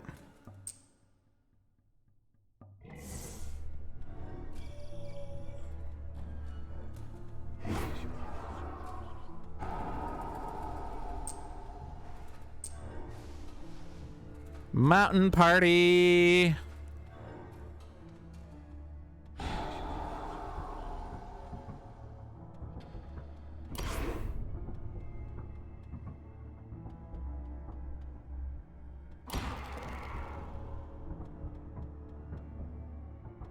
Wait. Drift down here. Oh, you do need that Sacred Site. But I didn't... I can go back to that, right? Yeah. Then that. And then that. You don't need that Sacred Site anymore. Then that.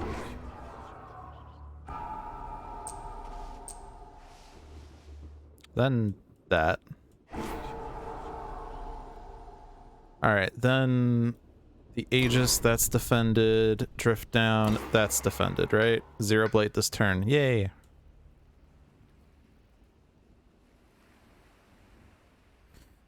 Wetland build. Because I'm in danger.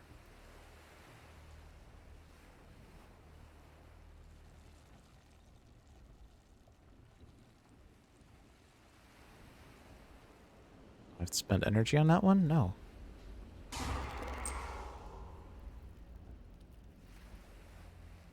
I'm in danger. So I did this, right, I did this so I could do this, but now that we know that the sphere card says remove things, I would rather not remove from there, I guess.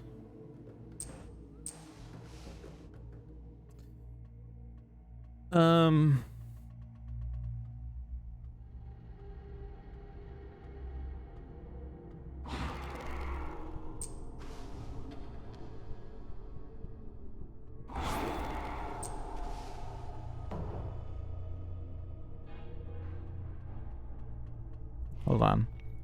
So the city is in this land, right? Yeah. We're moving from a land with presence. Like, we could spend all the actions to stop the C8 build, which seems incredibly foolish. If we let the city build, do we have enough damage with Thunder Speaker? We're gathering 3, pushing 3. We have 2 presence at 6 damage. I don't think it's enough.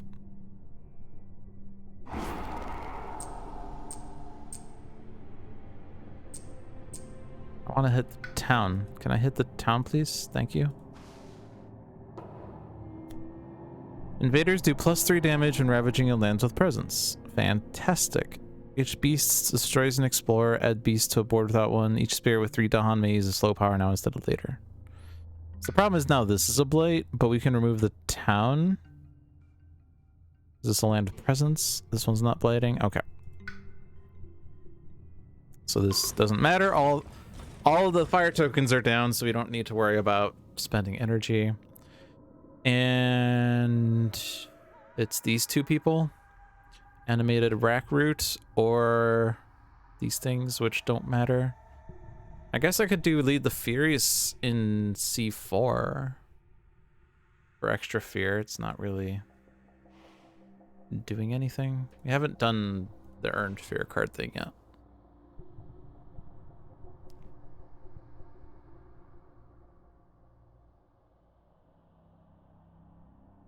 So this is... what would that do? Your lands have things in them already. It doesn't do much. Generate a fear. I'm gonna...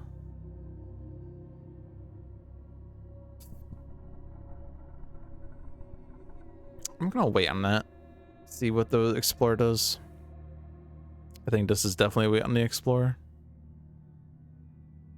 Killing those towns now isn't going to make any difference. But nor is waiting on them.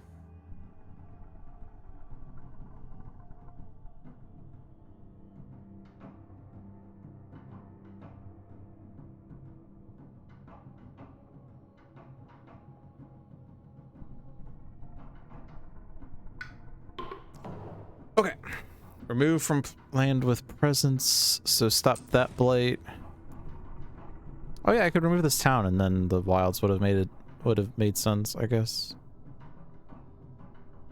I mean, it's either jungle or mountains.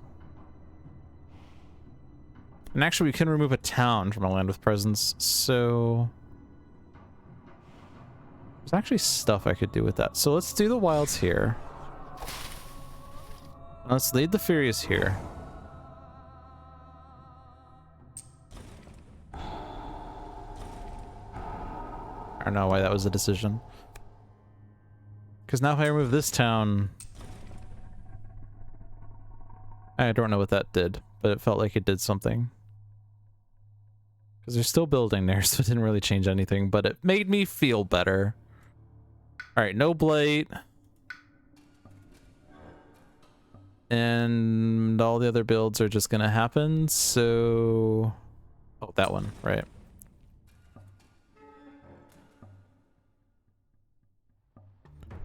Two, three, four, five, six. So... manifestation will kill everything in there, so... I guess I start separating out the party?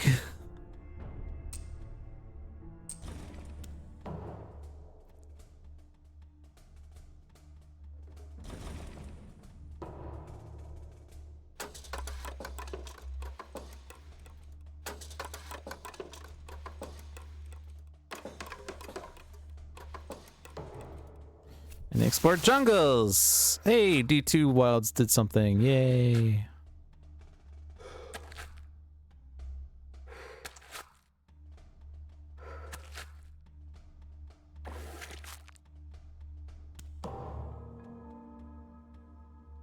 Alright.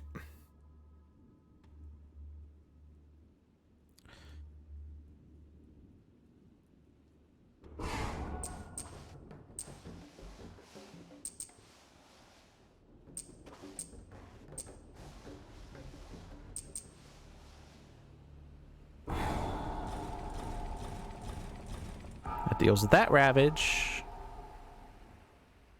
Actually, before I do that, let's see if this thing does work. I don't think it will. Yo! Oh. I didn't actually play the other thing, which was the place of presence. Oh. Oh well. Wetlands Ravage. Oh dear. Oh dear. Yeah, I'm not getting to the any after all, as it turns out. Okay.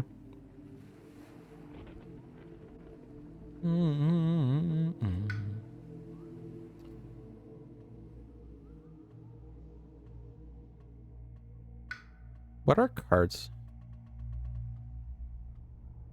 I don't know what a card is, and at this point, I'm too afraid to ask.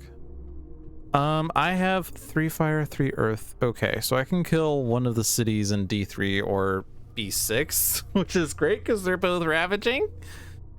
Let's go with the one that has more stuff in it. You also get to place a presence at range 1. Enjoy it. Enjoy yourself. It's later than you think. Enjoy yourself. Red apparitions might help. Alright, Serpent Rouses. I guess I could have cleared D3 entirely. I'm just gonna have to Aegis and then figure out something else in D3. Alright.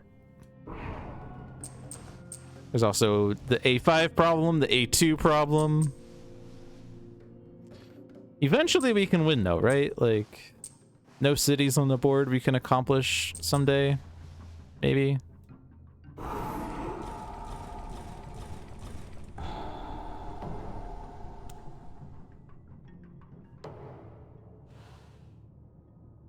B2's the biggest problem for that. Can try to get Thunder Speaker closer to there. D4, D7's also kind of bad. D3 also exists. Serpent's waking up though.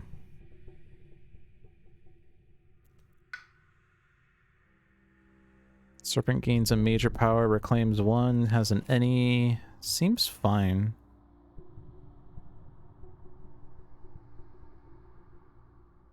This turn we're getting It's not that bad. It's mostly this area.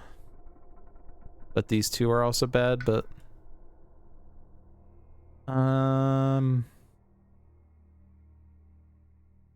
we can defend two. This defend 2 is not good enough. But if I can have Thunder Speaker go fast, she can get presence into A5 and then we can call to isolation A5. And that stops 2 blights. Alright, so you're gaining a major. Even though you only have 6 powers, you're gaining a major. None of those are fast.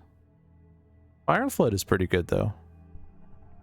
Because you already have an innate fire and an innate water. So you just need 1 more fire, 1 more water, and Gift of Flowing Power gives you fire and water! Yay! And that deals a lot of damage. Cool. What about Bringer? Bringer's not doing 3 card plays this turn, but is actually oddly close to it. For once.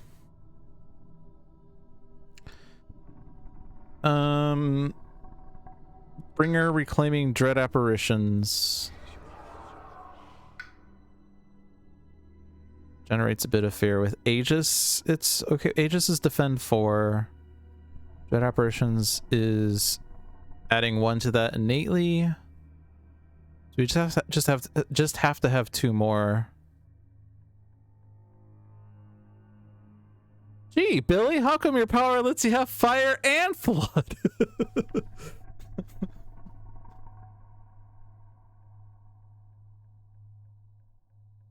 I feel like we have D3 defended. I'm not worried about that. I just have to reclaim Dread Apparitions. I could just reclaim 1 to do that.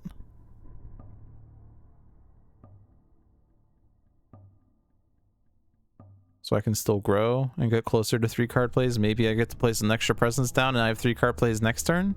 If there's a next turn. It's possible there's not going to be a next turn, but I don't know yet. You're gaining a minor, right? I don't see how you can ever gain a major.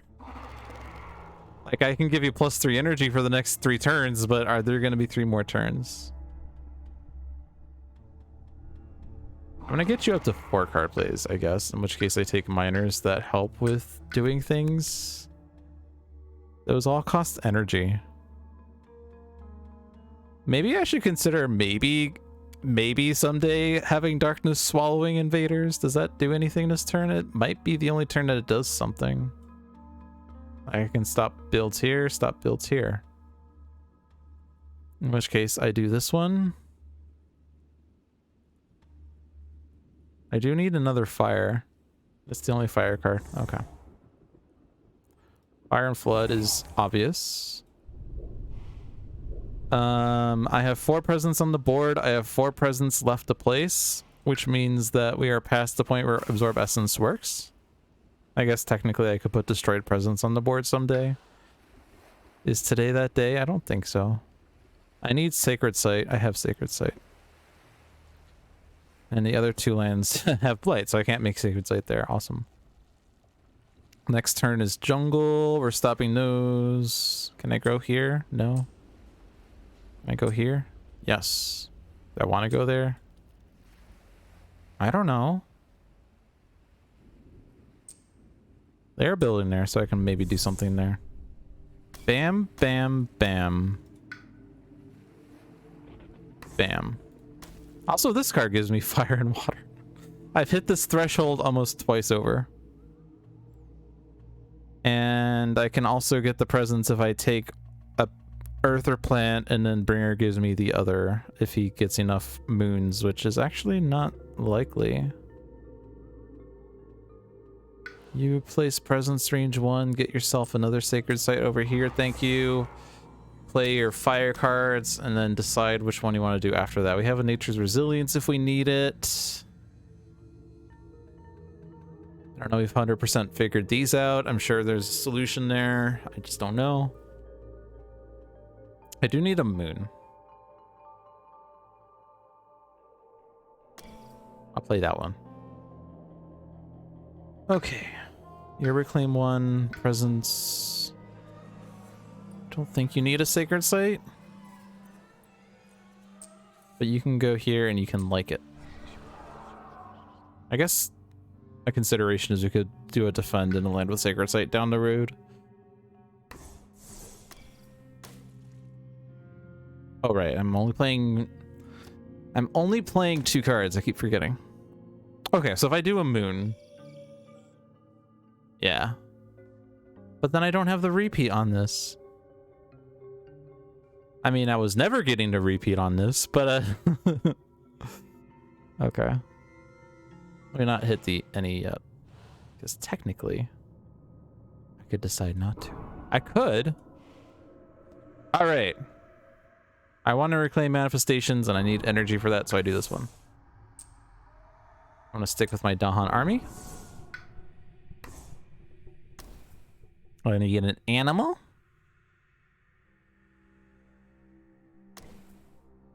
Does this do anything? Oh yeah, it might.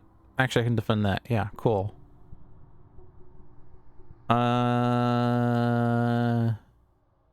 can go fast if I want.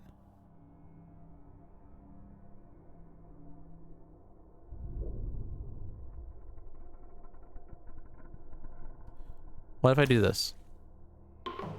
I think I'm feeling confident. Unlock the gates! Unlock the gates!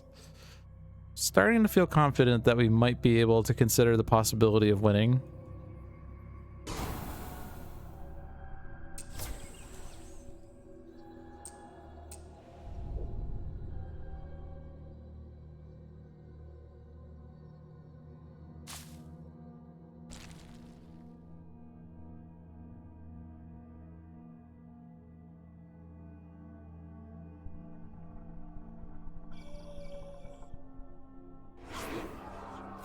In each land, defend 2 per Dahan. Major power.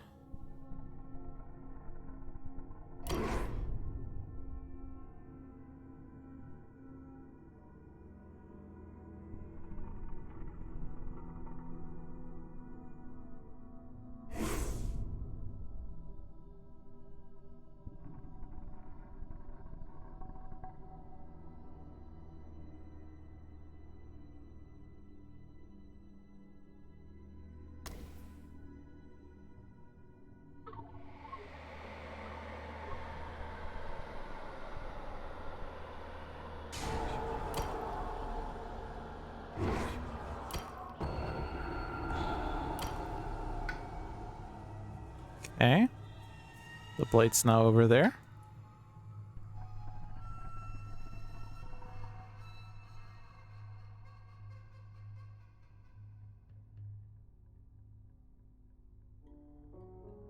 Gather 4, push 2.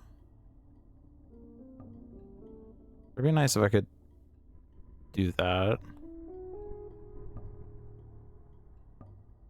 Actually, I could do this.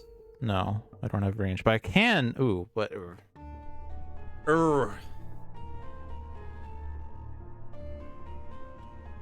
Defend 2 per Dahan. Oh, but I have words of warning. Right. Okay.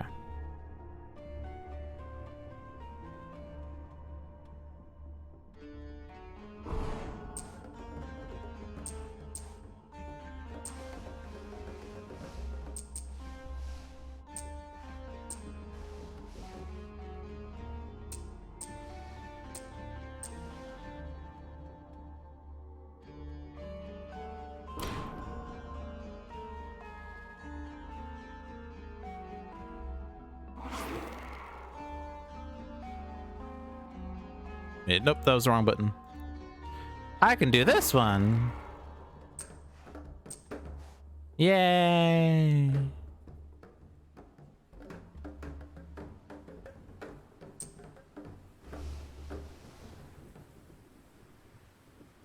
That should take care of that. Stop a jungle build, I suppose. I want that one to build. Don't let the one in the blight build. You can go there. Save that one. I've called a migrate so I can get myself pretty much anywhere I want. Alright.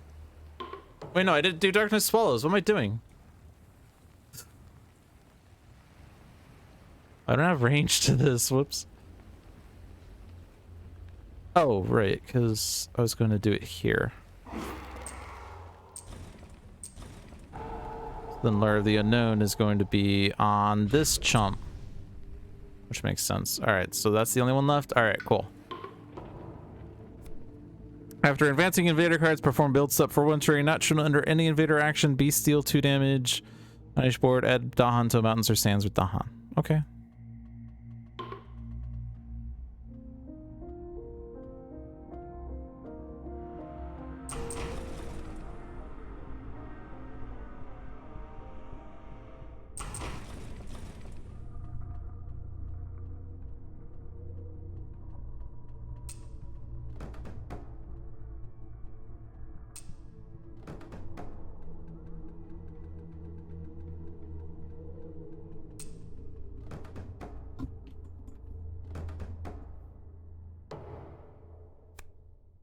Oh my god, it's defend 2 per Dahan.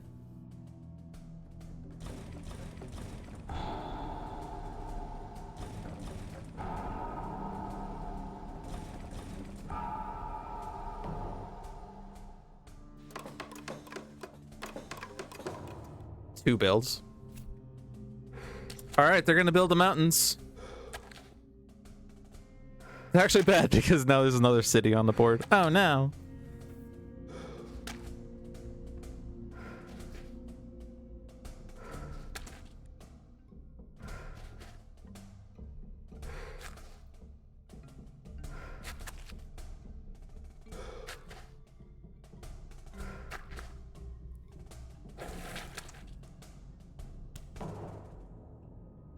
Oh no! Oh no! 2 cities, damn, okay. Screw you, game. Yo! I don't have range here. Well, that's a problem. I don't have range there.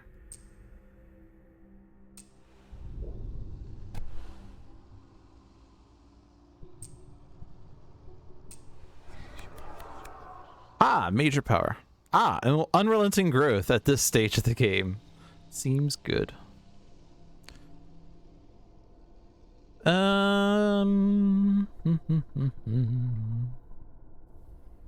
This one's actually not really good elements. This one would be great for, you know, much earlier in the game.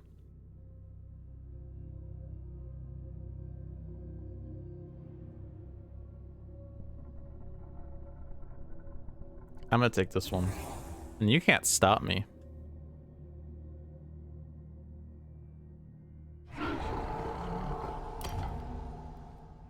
Wait. I changed my mind. I'm not doing that one.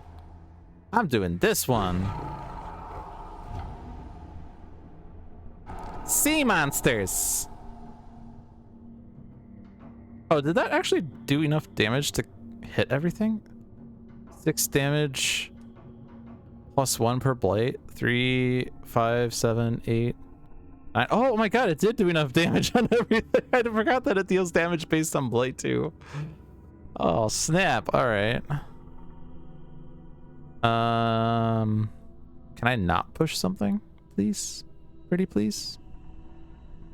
Pretty please with sugar on top. Fine. Actually, you can just go there. I'm sure Serpent will eat you.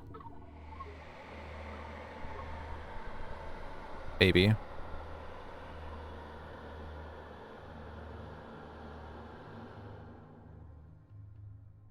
I mean, we are 24 fear away from winning.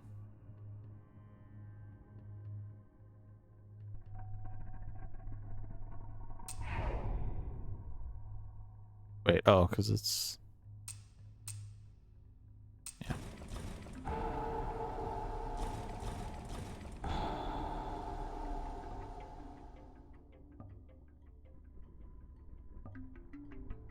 Unfortunately, I can't get Thunder Speaker over here.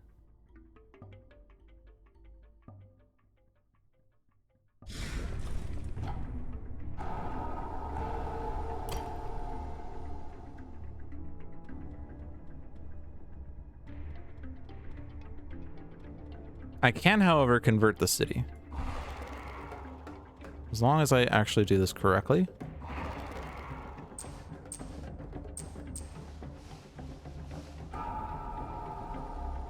And it's great because the city's at 1 health, which means it immediately dies. All right, 6 more fear and we win. Can I do it? Can I? Pretty please, can I?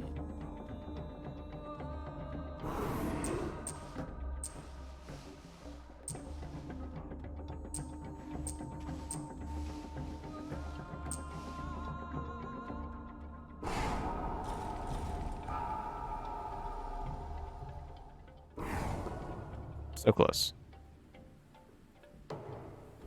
If only there were a way to win. I'm sure there's a way to win. I'm sure there's a way to win.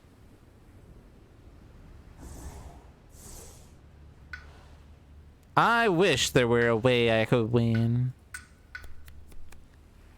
Only there were a way I could win.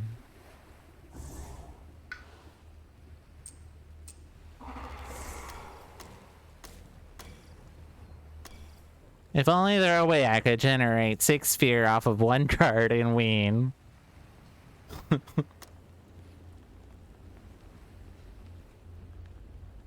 But it's not sea monsters. No!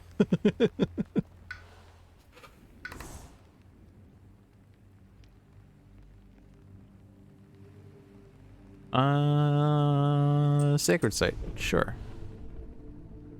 And I have just presence kept. I've just presence kept serpent. This is a fully grown serpent.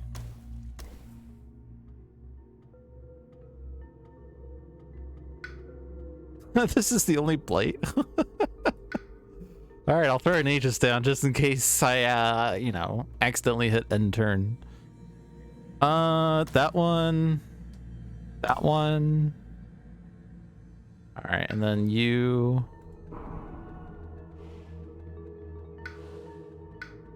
Woo!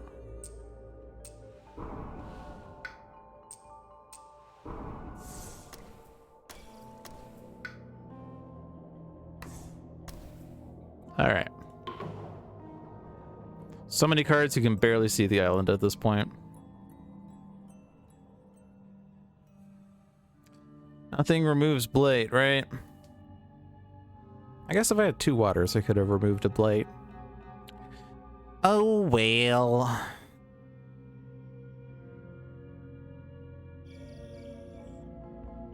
Oh, well.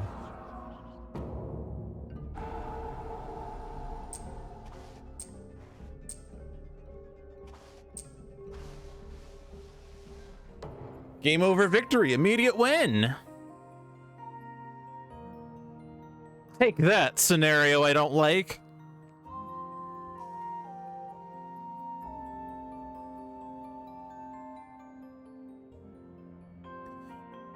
And we got 63 points.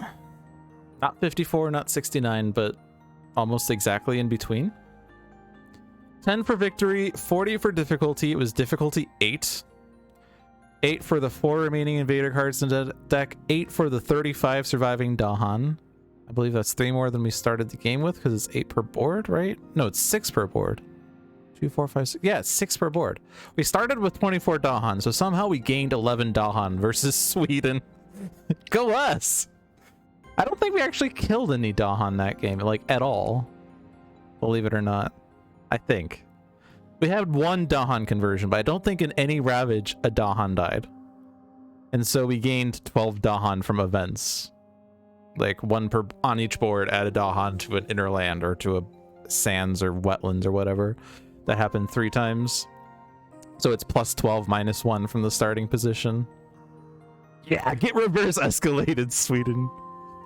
Yeah, then minus 3 for the 14 blight on the board. We started with 4, added 10. That's Sweden for you. Partially.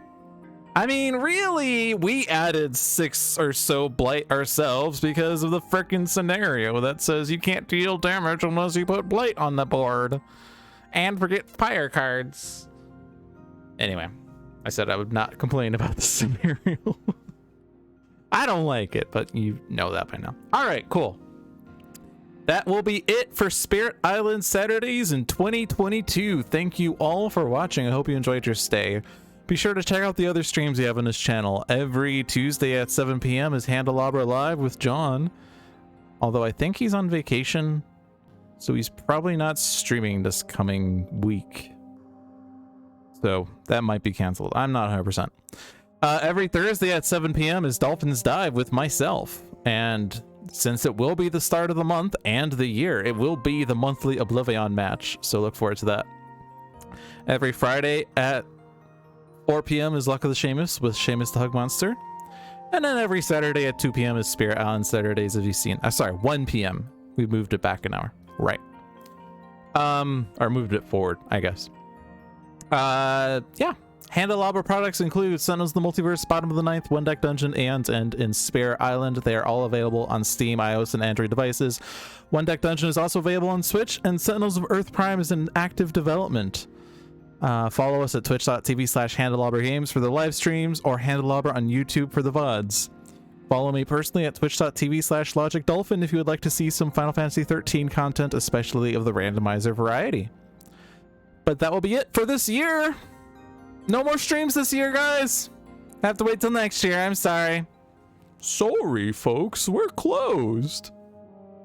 All right. Good night.